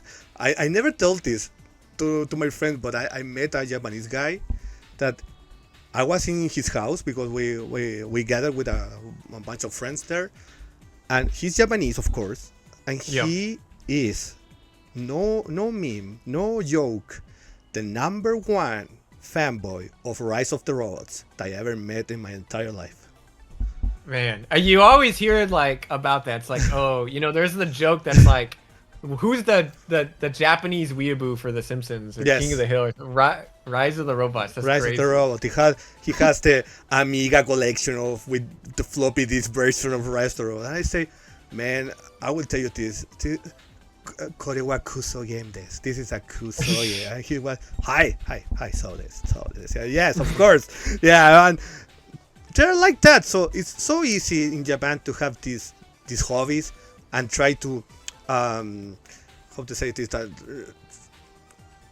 they're a small group after all. People had this idea that Japan is the otaku land. I will meet a lot of otaku people. And it's like, no, man. Being an otaku is still weird. There is still something weird in Japan. So when I met those people, it was amazing for me because it was like, yeah, we make this game. And when you tell me that you played in Chile, even if you are telling to me that you pirate my game in my face, I was like, you are amazing, because we never imagined that someone outside Japan will play our games. I have the idea that the indie scene in the United States is not like that. More like, people will play from around the world, but in Japan they seem like, why are you playing my games? That's funny. Yeah. So I wanted to tell you that that's the doujin aura, the soul that I love and respect so much about it. Yeah, and you made it very good in the Hinokakera video. Thank you. Yeah, I'm inspired by, you know, yours and like, you know, people like Epsilon Eagles, like y'all's depth of knowledge of things. You know, like Fighter Maker, like 95 games, and like so often I'm like, you know, scrolling because I feel like I've gotten the reputation of perception, like, oh, like he knows every fighting game or whatever, and it's like, nah, man. Like I see the stuff like Epsilon Eagles posting, and I'm like, dude, where'd you find this, man? You know, so there's always another weird fighting game to play, and it's cool that like 30 years later, you know, a piece of art that maybe two guys made and forgot about, you know, is being appreciated. You know, something sort of related that I think about. I read an interview with the author of Hokuto no Ken, Fist of the North Star, and they were interviewing him about like the importance of the series, you know, and he basically said like, dude, this was a weekly comic. I didn't think anyone would care, you know, like I was just writing this week to week. It's my job. I didn't think we would be discussing it. I didn't think it'd be like international, you know. Or I think of like Akira Toriyama. You know, he has like, you know, like an interview where he would say that he would end a chapter with like an ending that was like, oh, something big is going to happen next week. But he didn't know what the big thing was going to, he just knew that it had to be big because he said it was big. So a lot of this stuff I felt like wasn't created with the idea that it would be appreciated or even looked at way later, especially maybe that was just like the feeling in Japan at the time, you know. Yeah, it's called, it has a name. It's called the Galapagos syndrome. I don't know if you have heard about it. No. But it's like that the Japanese think that everything that they do and they consume and all that is just there. And Yeah. they're like, they meet, even from for the United States, that it's the country that has the best relationship in a way. And they're like, why are you playing my games there? So imagine when I was in Acho, rest in peace, and I was with the Melted Blood community, I was like, people are like playing Melted Blood in Latin America, and they blew their minds. And most importantly, years later, those Japanese players go to Brazil to play in those events, and they were like, yes, it's true. People play those games, and I don't know why, but they play it. And they're stronger than us. Yeah, you know? and there are some Argentinian and Brazilian players of Metal that are super strong, super strong. Yeah, so it's a worldwide thing, and I always respect that. I think you always had that in mind in a way when you make videos. Like I know that I can't speak English, and there are friends that they cannot, but they know you because they respect your passion for it. I wanted to tell you that. Which is crazy, and I appreciate, you know, if you love fighting games, then we're friends. You know, like Nice. it's that simple. And I feel like I said, Latin America, South America, they go harder than those in the United States, legitimately, with this kind of stuff. And the reason was because of poverty, man. That's the reason. I mean, I mean, it's all economic factors, and you know, just like whenever I posted my Hino Kakura video, you know, I learned that Hino Kakura was big in Latin America because it got passed around in magazines. In like Brazil, freeware magazines. in Brazil, it Yeah. wasn't on a CD. It was distributed. Yeah, and it's like, of course, that would never happen in America. No, you no. know, like, you know, with like our copyright laws and you know stuff like that. We were playing consoles. Everyone was playing GameCube and stuff. You know, PS2, Xbox. Like there was no need, you know, to be playing freeware games. And Yeah, stuff. yeah. The only console that I hear in the United States of that it was it got a bootleg culture was Dreamcast because it was so easy to do it. It was Dreamcast and I guess PS1, but like Dreamcast and DS were like Yes, the ones DS. that were like mainstream, where like your normal person was doing this as well. You know, because even like PS2, you know, like if there were, you know, I have a lot of friends who were like, oh yeah, I had like a modded PS2 so I could play imports and all this stuff. But like if you were doing that, you were like on the fringe. You were not the regular guy. Yeah. You know, doing that, but regular guys, people at my school were like, oh yeah, I have an R4. I'm playing every single DS game ever. You know? I could say to you that here in Latin America, there's people that had a PlayStation 1 and 2 and played a lot and never in their entire lives seen an original disc. Never. A black disc. Which never, is like, never. yeah, that's crazy. That's like the complete opposite of like Yeah. American culture. Yeah. You know? And well, it's a long story, honestly, but that's the reason why it's super normal to hear that. I don't know that American friends are tell to me that why Bloody Roar 2 is so big there. Here in America it was fine. It has a community, but it was like you need to be a little under to fully being there. But in Latin America it's super big and things like that. And it was because of piracy. I mean, I think it's like really big in like somewhere random like Vietnam and or something. Philippines, you know, Philippines, and Vietnam okay, yeah. too. They made tournaments. Well, Tekken 3, of course, it was big everywhere, but in India it has a super big culture that they're still playing on arcades even to this day. It's crazy. Tekken 3, even to this day they're still playing, and it was 100% piracy, man. You know, I think the only game that like in America that like an older game besides Street Fighter 2 and Mortal Kombat 2, those were like the big ones, of course. The only other one that I can think of that, in my opinion, from the people that I talk to, like just throughout life, you know, like normies and whatever, even bigger than Tekken 3 was Soul Calibur 2. Everyone in America played Soul Calibur 2. It has Link. Because it has Link. It was on the GameCube, you know? Like, everyone played that. That's, like, the one fighting game that I can think of that, like, that's like the one that like every casual in the world, at least my age, was like, oh yeah, I grew up playing Soul Calibur 2. And that's probably why that is on like the Nintendo Switch too. Yeah. Like, because that's such a random pool, I feel like.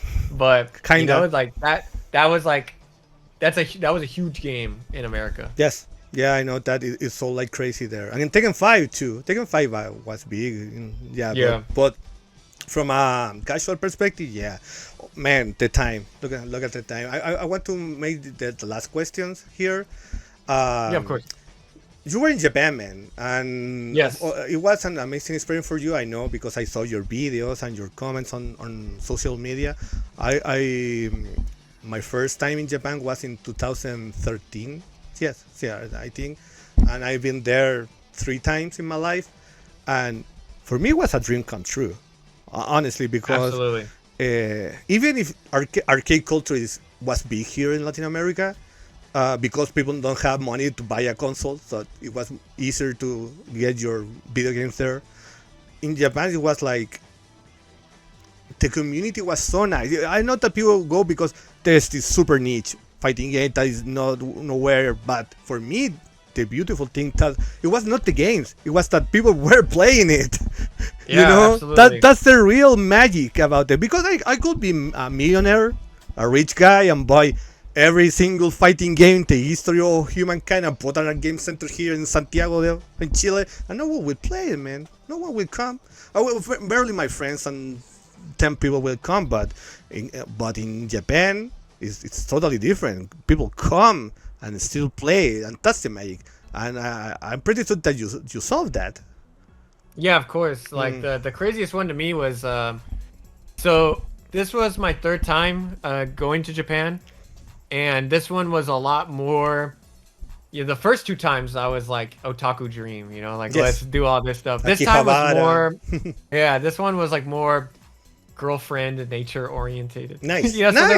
there was, yeah, no, that's not saying that that's a bad thing, but there was a lot less game centers, and the times that I would go to the game centers was like, let me squeeze this in, let me like run over to this. But you know, I visited like oh my god, I'm forgetting the name. It wasn't Athena. It wasn't Osaka. It wasn't Athena. It was Game Center Kohatsu. Ah, No, Kohatsu. it wasn't Game Oh. Center. No, it wasn't Kohatsu. It wasn't. Okay, I did go to Kohatsu. And that one was like awesome because like, yeah, people were playing KOF 02UM. Like they were like very strong and stuff. I am forgetting the name. I'll send it to you. But I went to the Game Center during the lunch rush. Okay. You know, just to like see what's up. And they weren't even like playing fighting games. It was all the people playing shmups and like beat 'em ups. Yes. That were like people obviously on their lunch break. Yes. And like just the culture of it's my lunch, I'm gonna go like 1cc final fight. Yeah. You know, it's like cool. You know, it's like, oh wow, like because obviously I think about all these places that, like from a fighting game perspective, but like the game center culture in general is still there. Yes. And who knows how long it will be there, you know? So just like, yeah, to be there and being like, I'm not here to play a fighting game against someone. I'm going to play like Spike Out by myself real quick or something, you know? Like, and like all these other people, like old men are like, you know, playing a shmup. They're on their phone, like playing a shmup at the same time, you know? Like it's cool, you know, to like see that like this is real. And I'll never be able to experience like the heyday of this. Yeah. But like I can experience the remnants while like, you know, while I can. Just experience you know, it. Like you mentioned HO, I never got to go to HO. Oh, HO was, You know? HO was, it was probably the 3rd arcade game center that I love in Japan. It was so amazing, but it was more about the culture, the people that gathered there. It was. I mean, at least for me, like I grew up watching HO. Yes. You know, I grew up watching their streams and their videos, their Street Fighter 4 videos and stuff. So, yeah, to not experience that one, but yeah. Yeah, I would tell you that in Kohatsu, Yes. I experienced probably the most obscure fighting game that I will play in my life. That was Which is the arcade version of Fate Axis. I haven't played it. No. Have you heard about that? Do you know that game? It's a dojin game. I thought it was, yeah, I was about to say it's like a Windows game. It's a Windows game that has. I didn't even know there was an arcade version. It's only on Kohatsu. It was made by the creator of the game. Oh wow! And I had no and idea. had an insert credit screen and all that. What the hell? No, I had no idea about this. It's the most obscure fighting game I ever played ever. Because it's Wow, only there. It's only there. I wish I knew about it. Damn, I would have. But like, Yeah. that was a cool place because like everyone there was like hardcore. Yeah, absolutely. Everyone was a strong player there. You know. Yeah. So, Oh man, the time. I really want to continue, but I know that I Keep don't want going, to. keep going, Yeah, keep going. yeah. Thank you, man. Yeah, because well, I went to the last two parts of my interview. This is more like a final question about the future of your channel. Like, I know that you are in a good position right now. The moment that I see you and say, yeah, he made it was when you were in Triple KO with Yeah, rest in Maximilian. peace. Yeah, rest in peace. Yeah. But I know you're in a good place right now. So I don't know if you want to. Of course, it's your channel. So if it's still a secret, it's okay. But if you want to comment what you're going to do in the future, it will be great. You know, so I am in a weird place because like I've been trying to get this 100,000 subscribers, like, because that's like the goal where you get the plaque and stuff. Yeah. I've been trying to like rush for that, or not rush, but like try so hard, and I've like envisioned like, man, this is gonna happen, blah blah blah, and now it has happened, and it's like, huh, What's now next? what? Yeah, now what? It's like, I don't want to say like it's hurt my motivation, but it's like I'm wondering like, am I gonna run out of things to talk about eventually? There's still a lot of like big things that I want to talk about. I want to like express my love for Vampire Savior at some point. There's like big hitters that are like obvious, like Groove on Fight is like, I think that's another game that is people pretend to like, or like not pretend to like in the sense, or like, that's the wrong word. I think people like the aesthetics, but they don't actually play the game. You know what? I love that game. It's amazing, but when you discover the high level, you will hate that game forever. It's a very broken game. Yes. But at least in America, I feel like people retweet the art, but they don't play the game. They don't even know what the actual game is. They don't know what Match Melee is. You know? So I want to talk about that. I have a lot of ideas, and I'm kind of weird about this. I'm making a video right now. I'm making a video on Holocene and Dark Edge. Ah, nice. Because I was able to play a Holocene cab. You were in Galloping Ghost or something like that?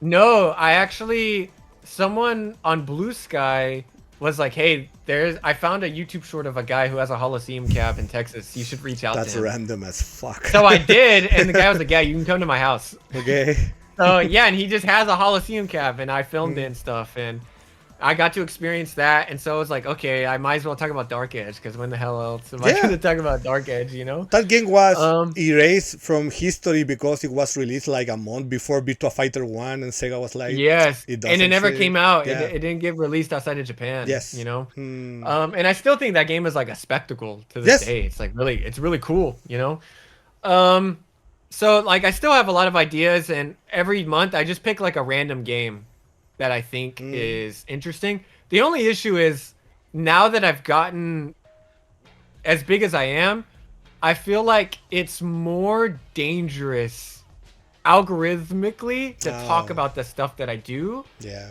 Because it's like, yeah, I'm going to release a Holocene video. How many people really care about Holocene? I have to like package it in a way that is not clickbait, but like now I'm making videos against the algorithm, is what I'll say. Like, before I would be able, like when I'm smaller, I could release a video about Alien Soldier and like not care about it, just release that video. But now I feel like that has to be packaged into a thesis of some sort. There has to be a greater meaning, because like how else are you gonna get people to click on it? Yeah. You know, because when you have like a channel that's big, like the algorithm hurts. Yes. Like it like really like if someone clicks on a video and then like clicks off of it in like 10 seconds, like that punishes you. So now I'm like worrying about that. So like as I've gotten bigger, like YouTube has gotten harder. I have to put more thought into it, which sucks. Yeah, you know? I fully understand you. Yeah, my opinion about that is that in the case of Colosseum, you had the advantage that you played the hardware, the original hardware. It's like the holographic stuff and all that. Yeah. No, So I have to package it within the idea of like, and this sounds like clickbait because it is, but it's like the 3D fighters before Virtua Fighter. I have to like, I have to present it that way. Now. The true 3D. Yeah, that 3D. 3D.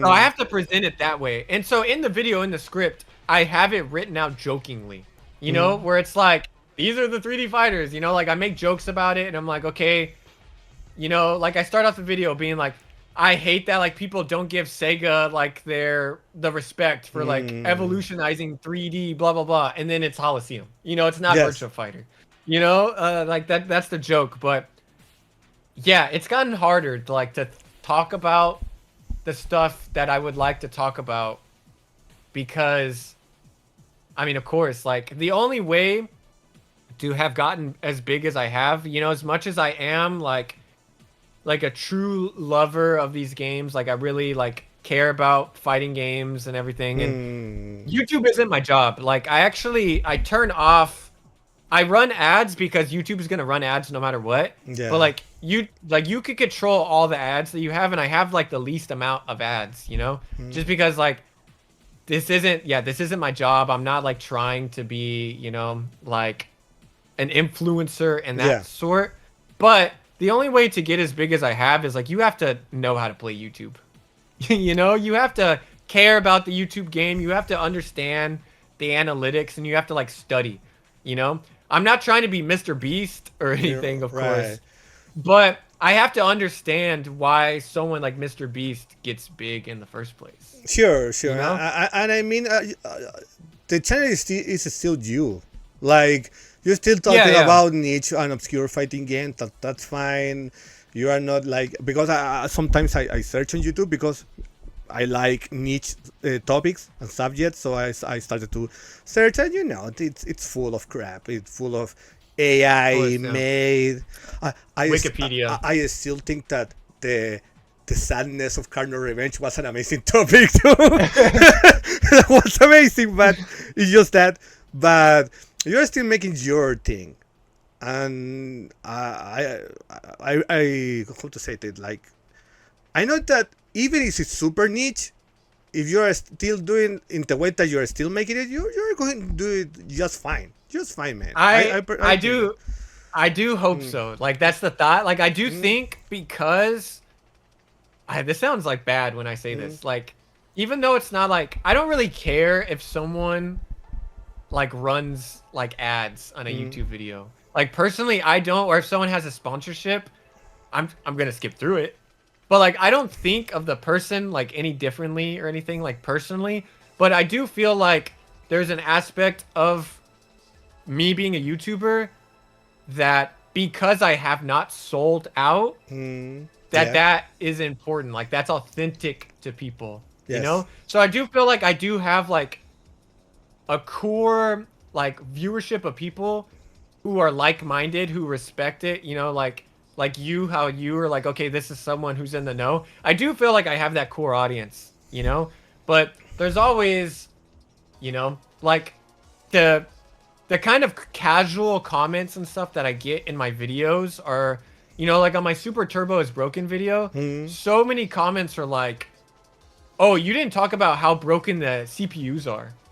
Oh, okay. Like, those are the kind of people who are also clicking on the video. So you have to package it in a way where like they can understand, but also the people who are in the know like you aren't like, this is boring or like this is stupid. Like I know this. Yeah, in the case of Super Turbo was a video that it was aimed to the hardcore crow of Super Turbo in a way, right? Because you need to understand a little why it's broken, like, and people, Yeah. and it was a good summary, like you made a full list of why. So a hardcore player is well, like, yeah, this is good.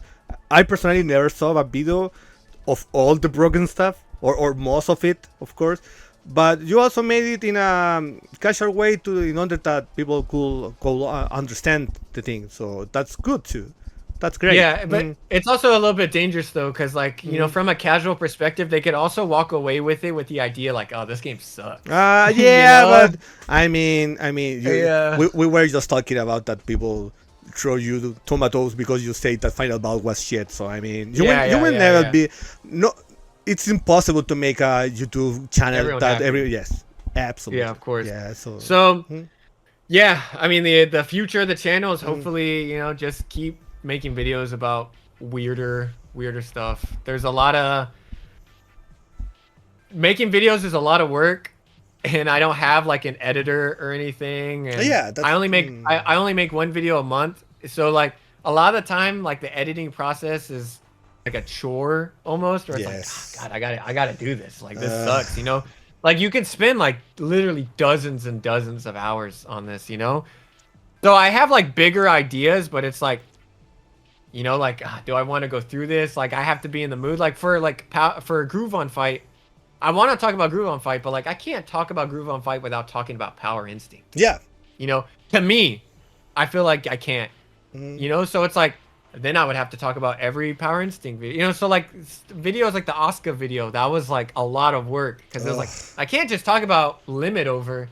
I have to talk about what the hell Oscar is. I have to like where do I start everything. with this franchise because it has so many versions, so many boards. And it's like hard to like explain that, and make it flow. So I don't know. I hope to just keep doing the same thing and not, kill my channel doing it. No, I mean, well, as Babsy say, how could possibly go wrong? Yeah, we'll see. We'll but see. Yeah, well, hopefully just talk about more niche stuff, of course. And, hopefully I'll keep going for, in 20 years, I'll be making the DNF duel video. Being like, actually, this was the greatest fighting game ever. The greatest, no one played it. Yeah. Sure. Yeah. Well, this is the last part of the interview. I will. This is how to say this. This is a section. I did this with Game Blue River when he was here in my interviews too. I will ask you about fighting games. I will name you a fighting games, and I want you what you think about it, but in very short way, like 10 seconds or 15 seconds. Okay. Are you ready? Yes. Okay, so here we go. Advanced Variable GO2.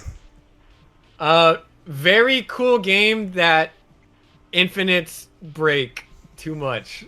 It's true. Aqua Pasa. It needs a real port with online. It's a tragedy, man. But it's a cool game, sad that it keeps getting screwed over, I feel like. Yeah. Arcana Heart as a franchise.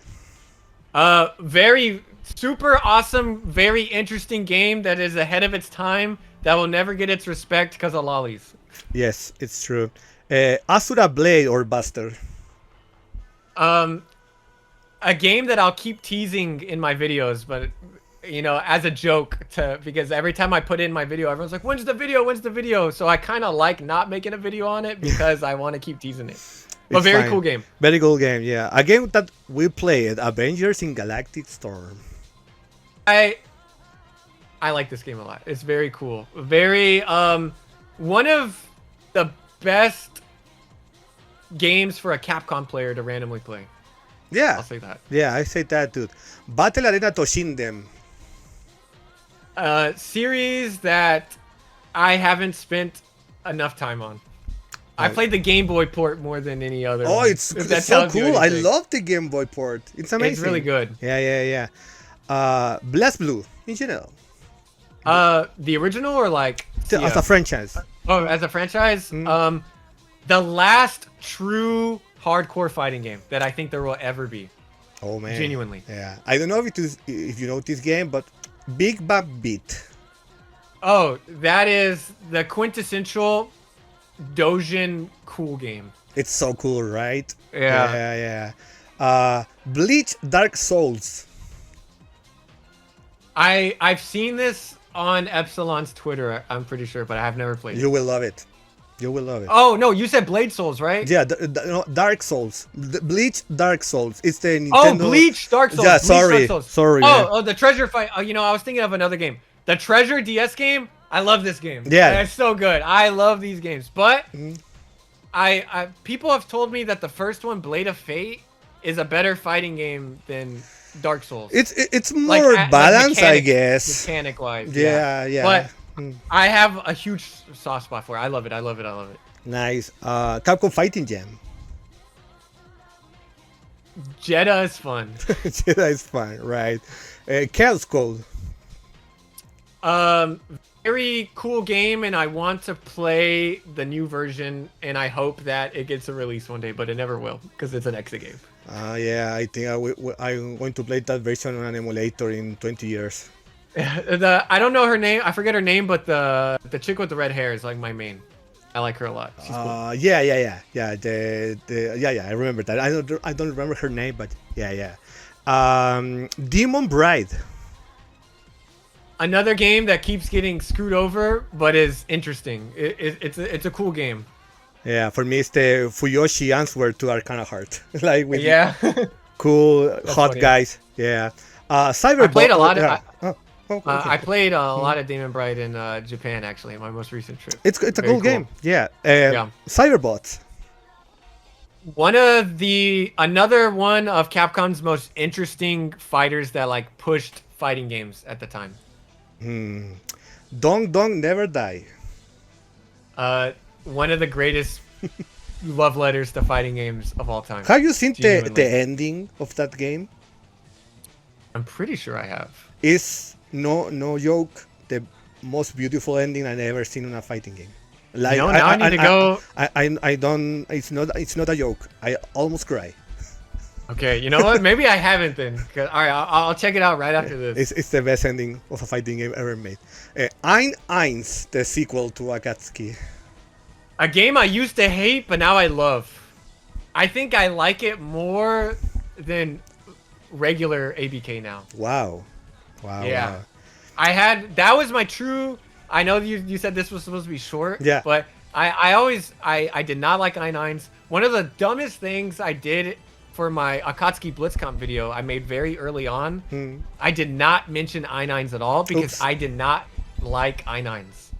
Which is so stupid. Like, what do you mean? Like, even if I didn't like it, I should have mentioned it. But I did not like I9s. But on my first trip to Japan, I was there when Anastasis came out. Okay. So every day I was going to a different game center and playing it because every day had a new event for Anastasis. And I was playing like top players and stuff, and I was like, wait a minute. This game is cool. It's like, great. Yeah. It was controversial here too, by the way. So I used to hate it, but now I love it. Nice. Eternal Fighter Zero Memorial. And also one of like the coolest, most advanced games ever that I want to make a video on, but Lollies is gonna kill it, to the mainstream, Yeah, has a big community in the United States. In the Yes, US. Yes. Fate Unlimited Codes. A game I want to talk about, but I'm not good enough to talk about. I played Pazette in the PS2 port because she's like easier. Even though she's low tier, but she's like easy, Yeah, I like that game, but I love Cruises more. That's my hot take. That's funny. Fighter's Destiny on the Nintendo 64. Funny enough, I have like hours of footage of this game recorded because I wanted to make a video on that and then Toy Fighter. But I could never write a script that was like good enough in my head. Like I just could, for whatever reasons, I keep getting writer's block. So I never made that video. And then someone else made a video on it, and it got like a lot of views. So I'm like, all right, well, I'm gonna shelve talking about that. I like the game. Yeah, It's I a cool like game. Yes. It's cool. Yeah. Final Fight Revenge. A funny game. I don't think it's as bad as people like say it is, but yeah, it's not a good game. Greetings But to I Matt. think it's cool. Yeah. Garou, Mark of the Wolves. I think I never heard you talking about it. I don't like Godot. Oh man. Honestly. Wow. I've gotten more of appreciation of it, but it's never been my favorite game. I don't. Yeah, I don't want to say I don't like it, but I would never go out of my way to play it. It's fine. Unfortunately. Guilty Gear Izuka. Amazing soundtrack. I'm glad that they tried it, so no one else ever tries it again. I guess Bleach Dark Souls kind of did it. Yes, know? it is. But, Yes. Yeah. The Potemkin 4 players mirror matches are the best thing ever made. Gundam Battle Assault 2. Is that the PS1? The PS1 game. I definitely need to spend more time on it, but I have played it. I've seen Mebiador and stuff, like post combos for it, and it's a cool game. It's a fun Definitely game. a cool game. Hokuto no Ken.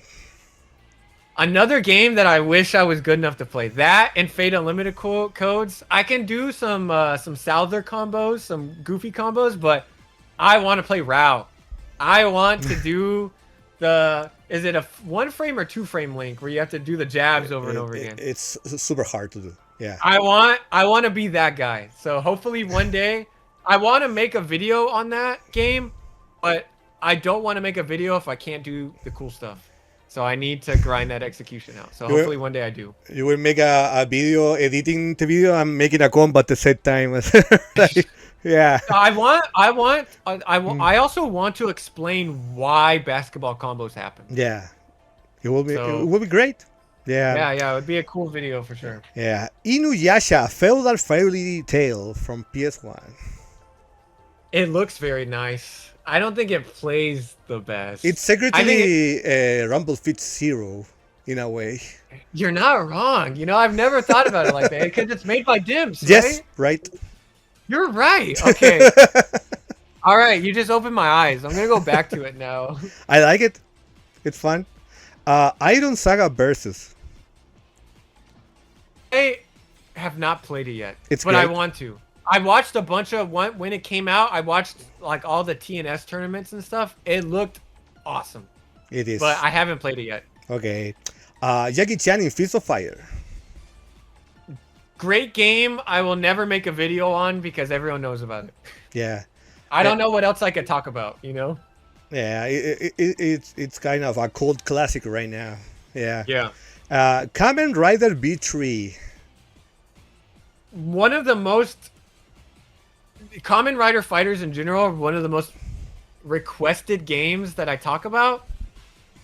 Unfortunately, I am not knowledgeable in anything Sentai. Oh, okay. So I feel and like stuff. Yeah. Yeah, I feel like I've seen like Shin Kamen Rider and Shin Ultraman, you know, stuff, but I feel like to do that justice and not be like a poser, you know, I would need to know more about Kamen Rider itself. Yeah. But I have played the Wii games, and the Wii games are like they're fun. Yeah, the V3 game is amazing. It's amazing. Yeah. Killer Instinct, the OG. Kusoge. Okay. Shitty game. It's interesting. I feel like for whatever reason in America, people who are really into Nintendo also really love Killer Instinct. Yes. And they say like Killer Instinct is one of the best fighting games ever. When it's just like it's all right to me. But I love Killer Instinct 2013. That game rules. That game rules, yeah. Kinnikuman Muscle Grand Prix 2. I sat down with one of the guy who runs like the Discord and stuff at Combo Breaker. Yeah. And he tried to explain all the mechanics to that game to me, and I did not understand it. That's a game that I need more time with. It's great. But I like it. You know, doing the mountain infinites is always fun. Yeah. KOF Maximum Impact in general. A video I definitely want to do. It is a lot better than people give it credit. The Regulation A is it's good. It's fun. It's genuinely a good game. Genuinely a good game. Yeah. Like not even in an ironic like, oh look at this. It's a good game. I think. The arcade version is kind of shitty, but the PlayStation 2 was fixed and it's a great game. Yeah. Last Blade 2. Way more broken than people realize. Oh yeah. Yeah. You need to make special rules to play that game. Yeah. Yeah, it's true. This is a fun one. Maze: The Dark Age. And shout out to Mac McMuscles. The predecessor to MK4 it's an alright. It's a boring game to me, if I'm being honest. It's okay. It's fine. It's fine. Metal Block Actors Again, Current Code. One of the greatest fighting games of all time. Oh man, I love that game. That's another game that I made so many people and so cool friends. I love that game. Neo Geo Battle Coliseum. Very cool game that I wish this is probably controversial. I wish modern KOF would be more accepting of just being Neo Geo Battle Coliseum 2 in the sense that like just start putting everyone in KOF. Yeah. Like let's have Metal Slug characters, let's have World Heroes characters. Everyone should just be in KOF. In my opinion. When it was released and I saw Moodman, I shit my pants that day. It was amazing. Yeah. Nitro Plus Blasters. I've never played. Okay. I've messed with it for like 5-10 minutes, 15 minutes, but I've never like actually played. So no comment, unfortunately. It's fine. I don't know if you noticed. Nurahiyo no Mago. That's an Arc System Works game. No, what? No, really? That's the most obscure Arc System Works fighting game ever made. It's a PS3 and 360 fighting game that it has the sprite. It's like Smash. Is it like Smash? Smash? But with Blast Blue engine. Yeah. Okay, I have played it. Yeah. Dije mi padre que en la chamba yo ya llegué. ¿Cómo que ya sé? Leí. Oye, weón, Master Combo. Interesting. Definitely something that I've thought about as a topic for a video. Yeah, right. That I think that video could make numbers because it's Arc System Works and the sprite work is super good. The game it's fun. It's a good game. You might have just made my next video. Let's fucking go. A Chilean one. Men of Sorrow. Oh, cool! I like this game. Really? It'll Nice. never like. I think it plays like really great, honestly. And I wish that it's just hard for like an indie game like that to like get recognition. But like I do genuinely, I think that plays like good. That game sadly had some problems that. We could talk about someday about that, but it's an interesting one. One Piece Dai Kaizoku Colosseum for 3DS. Way better than I thought it was initially, and I love One Piece now, so like I love the game. I think it's awesome. Yeah, welcome to the club. I'm really late, but Robin doing suplexes and stuff, like come on man, it's beautiful. Yeah, right. Outlaws of the Lost Dynasty. Do you know that game? It's the Data East game that with a wuxia Chinese setting that has Misoguchi on it. I feel like I would have to have. It has Misoguchi. Oh no! Mm-hmm. Is this not? You said Dynasty? Yes, Dynasty. Yes. I think I'm getting it confused with another fighting game. It's called Suikoembu in Japan. Oh, okay, then yeah, okay, okay. Now I feel like I'm getting mixed up with something else. But if let me just look it up. Yes, I have. Most of my experience with this game is through Mugen. Yeah. I love. Have you ever played Fighters Histories Dynasties? Oh yeah. The Mugen one. Yeah. It has characters from that game. And it has, yeah, this has Mizuguchi. Okay, yeah. I have played this. Cool game. Obviously, I didn't even recognize it from the name at first, so I Yeah, can't it's fine. too much about it. But, It- yeah, a cool game. I played it on the Saturn as well. yeah, the Saturn port it's cool. It has one of the most unique and weird techniques I ever saw in a fighting game. That when someone shoot a projectile, you will jump inside of it and bound. You press down on a Oh. projectile and boing, the character jumps on it. It's They weird. didn't bring that back. That's cool. Yeah, yeah. Persona 4 Arena Ultimax.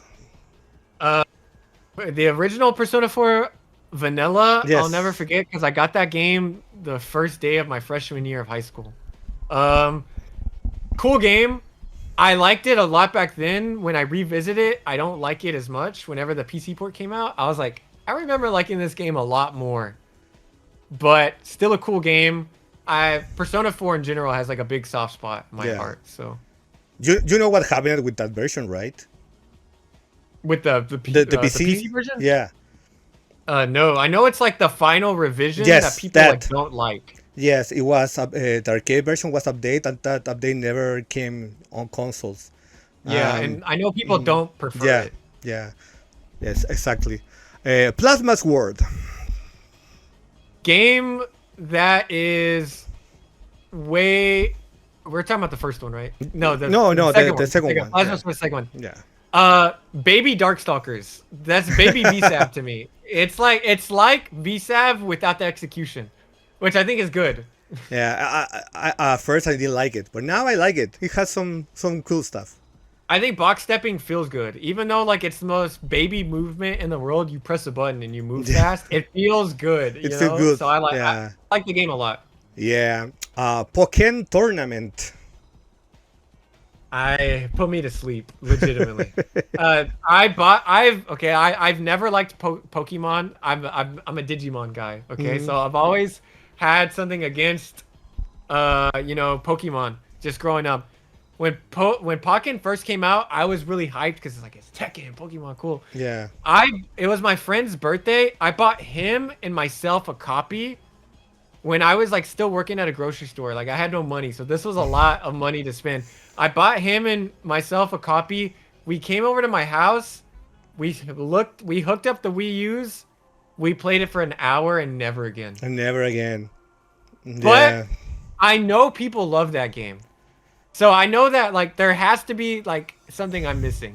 I played on my stream with a friend that plays decently, and it took time to understand it and click with me. But it's fine. It's not great, but it's fine. Yeah. I need to check out the Switch port someday. Yeah. Also, it's more easy to play on two players because in the Wii U version was a nightmare. Yeah. Primal Rage. Another one of those American boomer games. Yeah. Exactly. I think it's cool. It's an amazing idea. I love the idea. I hate how it controls though. Yeah. They were trying to be too different. Yeah. Project Justice. Very interesting and cool game that I am sort of making a video on right now, actually. Oh, really? Not Project Justice, but related, I guess. I think Plasma Sword is better as a fighting game. I think that might be a hot take. Wow. Yeah, it is a hot take, man. Project Justice feels like it wasn't fully thought out to me. Okay. But it's still fun. I think it's still fun. Okay, yeah, okay. I respectfully disagree, but it's fine. It's fine. Psychic Force. Very cool, and I'm always surprised how popular it seemed to be in Japan. Yeah. Because there's so much merch and stuff for Psychic Force. Yeah, it has a female fan base, a really big one in Japan. Oh, Yeah. That Yeah. probably explains it. Samurai Shodown 5 Special. One of the greats. I think that game is like very Right. cool. I think that is like a pinnacle of like I was gonna say 90s. It wasn't a 90s game. No. One of the pinnacles of like fighting game design that you could only get to after 15 years of making fighting games. You know. Yeah, that engine. Yeah. Sengoku Basara X. Another one of those games that I wish I need to be better at to really talk about. But it's very interesting. And it's a video that writes itself. Capcom Arxis game. Yeah. You know? Yeah. So this one, I fucking love it. This is, for me, the finest concept of an underrated game. The fighting game of Kenichi on PlayStation 2. Shijo Saikyo no Denshi Kenichi. Have you played it? let me Go let ahead. me look it up. I will tell you that here in my site, it makes some buzz at that time because it was published by Capcom. But it was made by 18. Oh, that's on the PS2 game, right? Yes, yes. Oh, for some reason I thought you meant like a PS1 game. Yes, No. yes. That's another video that I've like that I feel like kind of writes itself, where it's like Capcom's anime 3D fighter or something, you know? I love that game. Yeah, very cool game. I've never watched the anime though. I only know about it because of the fighting game. So I don't know if the anime is good. It was a shonen with boobs. Okay. That makes sense for the time period for sure. Yeah, that's for sure. Shin Koihime Musou. Koihime. Oh, Kohime. Funny. I hate footsies. Oh. I don't want to play footsies, all right? Like, if you look at any of the characters I play in a fighting game, I play ignorant characters. Like I said, I play Fish in Vampire Savior. I play Boxer in Super Turbo. You know, in Street Fighter V, I loved Abigail. That tells you. Okay, I like playing characters who are ignorant and annoying and don't want to interact with you. Okay. You know?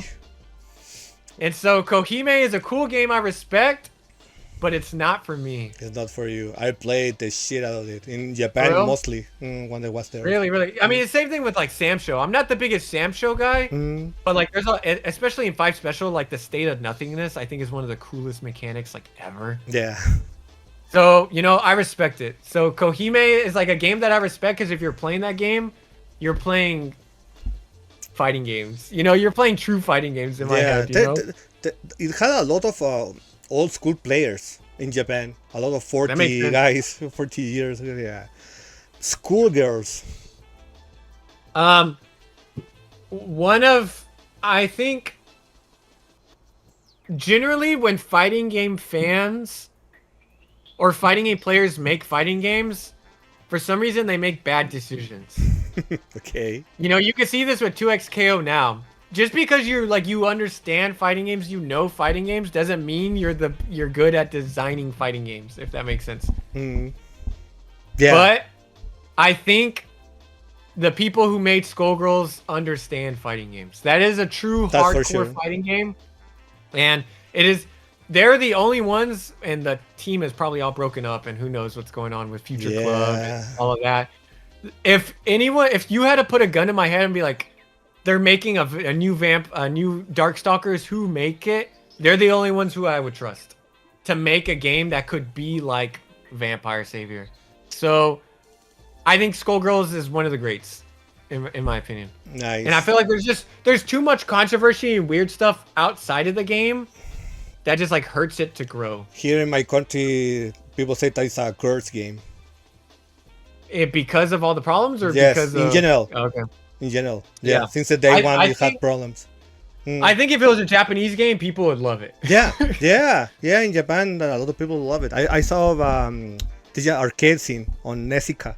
In Nessica, it has the version. Yeah. Street Fighter Cross Tekken. Interesting game. It's funny looking back on it because everything everyone hated about that game is just like normal now. You know, like it made like the on-disc DLC, all of that. Like that was such a big controversy, but like that would be nothing now. No one would care. I think it's a cool game. I think it's interesting, but it's not like I feel like there's a bit of revisionist history where people are like going back and being like, this is actually one of the greatest games ever. I wouldn't go that far. I think Street Fighter 4 is still like way better, but I think it's good. And I think the way that Capcom made the Tekken characters is really interesting and kind of what like has become their design philosophy now. Yeah. With a lot of like target combos and stuff like that. I think that like that was like the first step of them making like what characters are now, if that makes sense. Yeah, I remember people from your generation was very vocal about the game. Like, yeah, because they started to love the genre again with Street Fighter 4. So it was the next thing. And people were like, yeah, let's go and Tekken. Yeah, with Tekken. That's amazing. But the game, well, you know, and honestly, I think the game is okay. My only problem is that it's a little too slow for my taste. But it's good. It's a good game. It is very slow, especially that first version. Yeah. Tatsunoko versus Capcom. It is so weird playing a versus game where every hit doesn't kill you.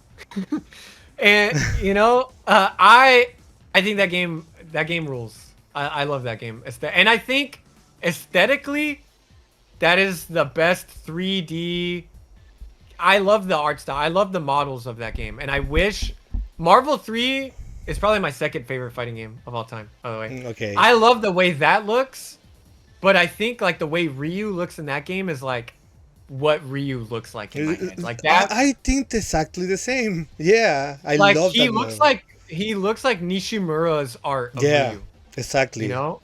Yeah. I love it. I love that game too. Also here in Latin America, Tatsunoko was kind of big in the 70s. People here knew what Gatchaman was. Yeah, I know. So that's funny you say that because, like, you know, as an American, I grew up with my friend's brother who would go to Mexico all the time. He had posters of like Kin the Eagle and stuff. And I remember looking at the posters being like, who the fuck is this guy? Like, you know, like in America, that was not a thing literally at all. Same thing with almost like, I don't know if it's as big in Chile, but like in my brain, I compartmentalize like that and like Saint Seiya.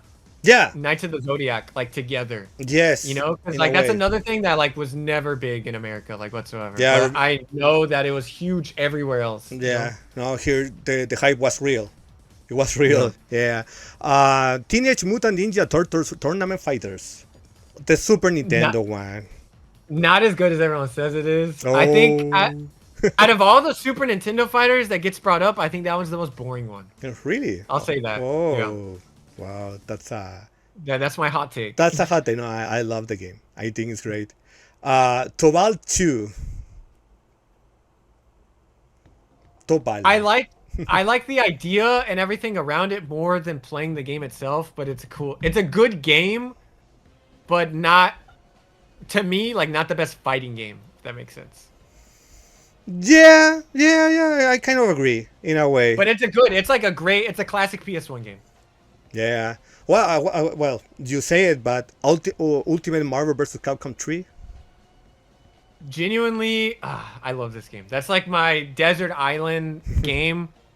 Of course, Zero May Cry Morgan, like it sucks. Yeah. But those were like the memories I had with that game are like probably like my most nostalgic, like I don't know, just like everything around it, watching the game, I love everything about it. And it broke my heart seeing Tokon get announced. Because to me, like, I'm not the biggest Marvel guy in general. Like, of course, I've seen the movies. I like Spider-Man and stuff. But to me, Marvel belongs with Capcom. Like, when I think of Marvel, I think of Bingus Cyclops, not Jim Cyclops. Yeah, you know? I fully understand that. Yeah. So to see Marvel, you know, with another fighting game company, like broke my heart, like legitimately. Yeah. You know, it's like as a boomer, that happened to me with the Turtles, the Teenage Mutant Ninja Turtles. For me, it's a Konami franchise. It's not a comic. Okay. For me, it's always been a Konami thing. That makes sense. Yeah. Umineko Golden Fantasia. I like the game a lot, but I'm scared to play it now because I hear people say that Umineko is like one of the greatest visual novels ever. It's like one of the greatest stories.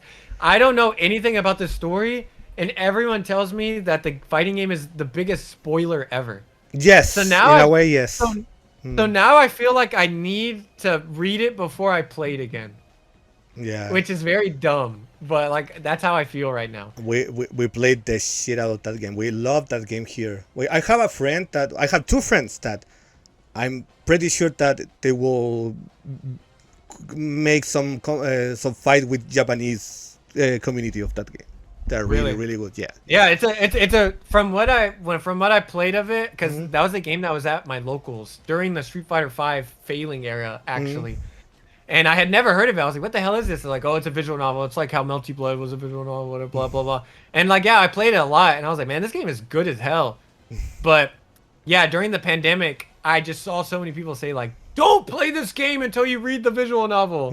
And like, it's just been stuck in my brain since. It's kind of true, but yeah, it's like people could say exactly the same with Melty Blood, but who cares? 20 years Yeah, ago. Melty Blood, I'm like, I don't care. This is a fighting game. Yeah. You know? Yeah. Because I made a Kohaku, and I read the backstory of Kohaku, Yeah. and I was like, oh, this kind of bummed me out. Yeah. You know, I thought she was a funny little maid, but now No. she's a victim. Yeah, that game. Yeah, Yeah. I understand. Under Night in Bird as a franchise.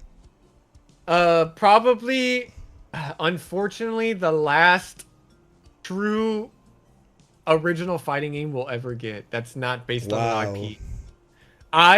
I can't see a future where a major studio releases a brand new IP fighting game. I don't think it's possible. I think everything is going to have to be an existing franchise or an IP from now on.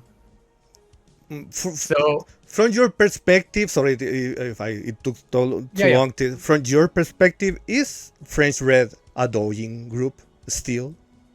Still a doujin group? yeah, no in the actual definition, but in spirit, yes. Yeah, okay, that's a good answer. We're finishing Vanguard Princess.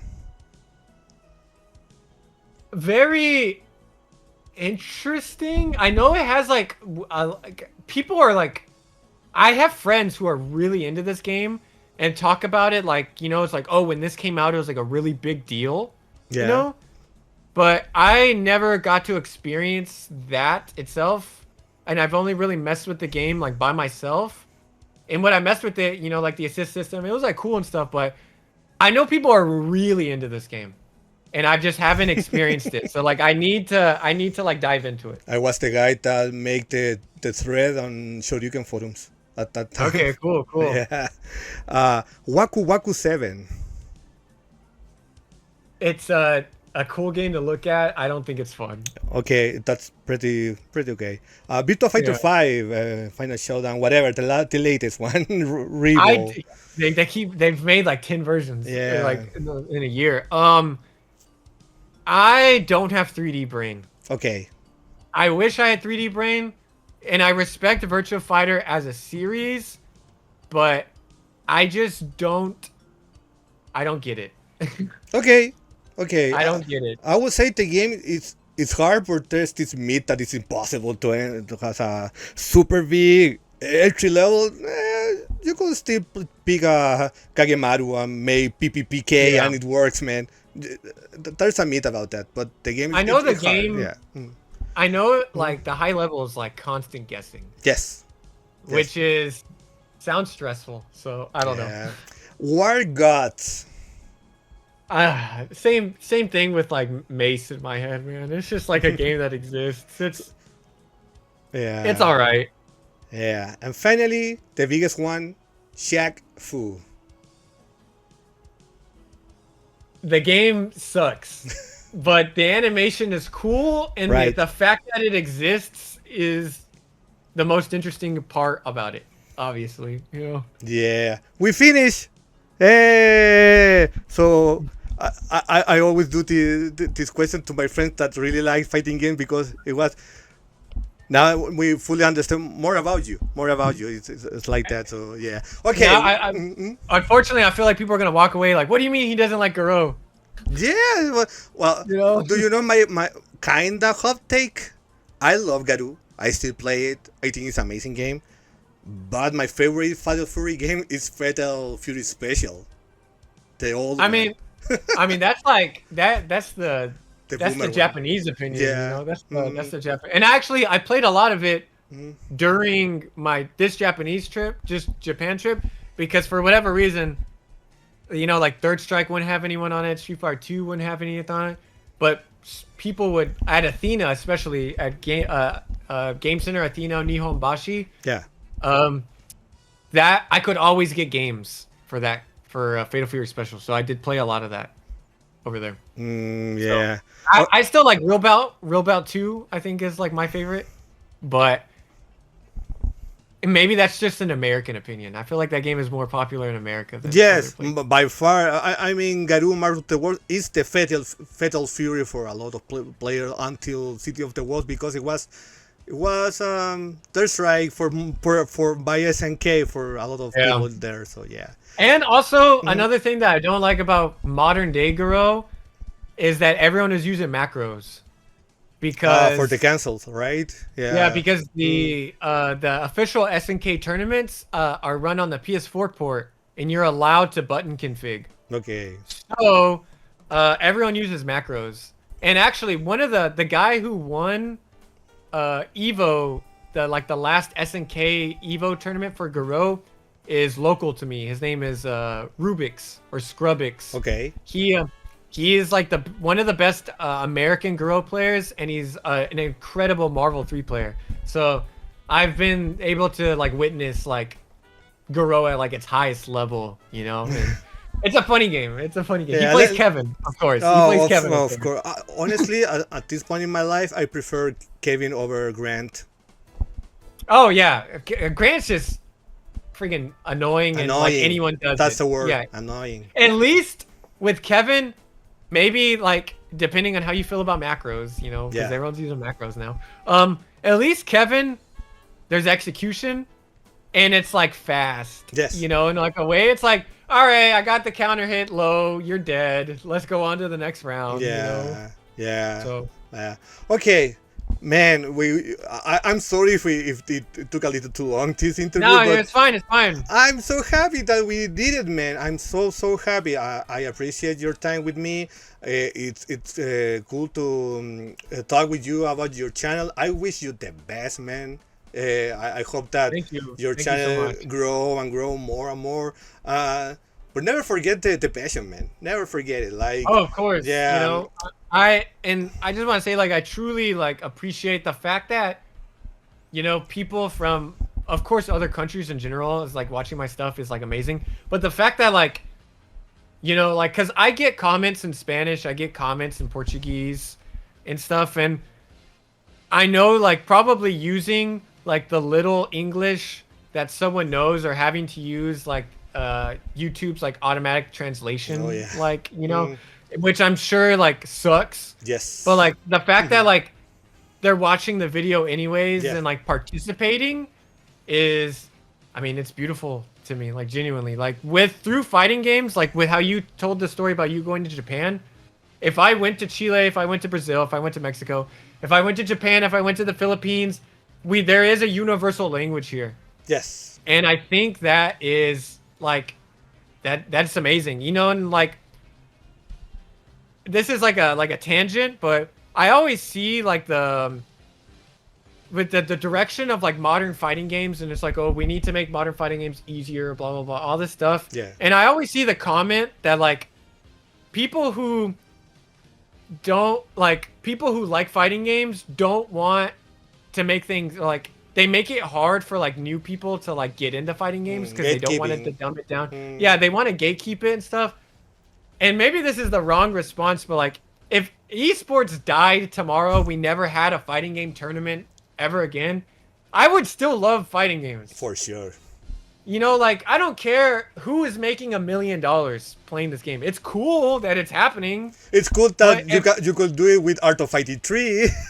Yeah, ridiculous. But like, Yeah. you know, it's cool that that's happening, but that has nothing to do with my love or passion for fighting games. If they never made a fighting game ever again, I would be sad, of course, but I would still play and I would still love these games. And I feel like that passion is, you know, like I see that through y'all's community, obviously with the games y'all are playing. You guys aren't playing it for like any specific reason other than for love of the game. Yes.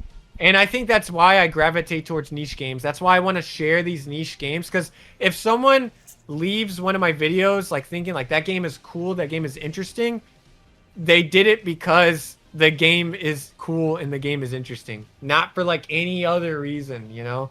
There's no, you know, they're calling Street Fighter 6 Obligation Fighter 6 right now, you know? Like this is the game you have to play, you know? Like Duty none 5. of that, yeah. You know, none of that is like important to me. And so just to be able to share that like love and actual passion is like genuinely, like it does make me like emotional, you know? So That's amazing. And you are totally welcome here in Chile if you come someday. that'd be amazing. And let's play some Kusoye. Thank you, man. I appreciate your time. By the way, and I bless you with the power of Latin American love that Dragon Ball Final Bout is a piece of shit. Yeah, thank you. I was shocked. I was genuinely shocked. I was thinking like everyone hates this game, but no, not at all. You see, well, thank you, man. I will do the ending in Spanish. So, muchas gracias a toda la gente que vio el video. De verdad, muy agradecido que GuileWinQuote haya estado con nosotros el día de hoy. Así que agradezco el tiempo de todo. Obviamente, si hay una próxima entrevista, va a estar bastante buena. Y bueno, también para la gente que sabe que si le gusta lo que hago, está mi coffee. Le voy a poner mi link ahí para que puedan revisar al respecto. Así que eso, muchas gracias. Muchas gracias. Muchas gracias. Muchas gracias. Thank you for watching. It truly means a lot. Thank you. Bye bye, man.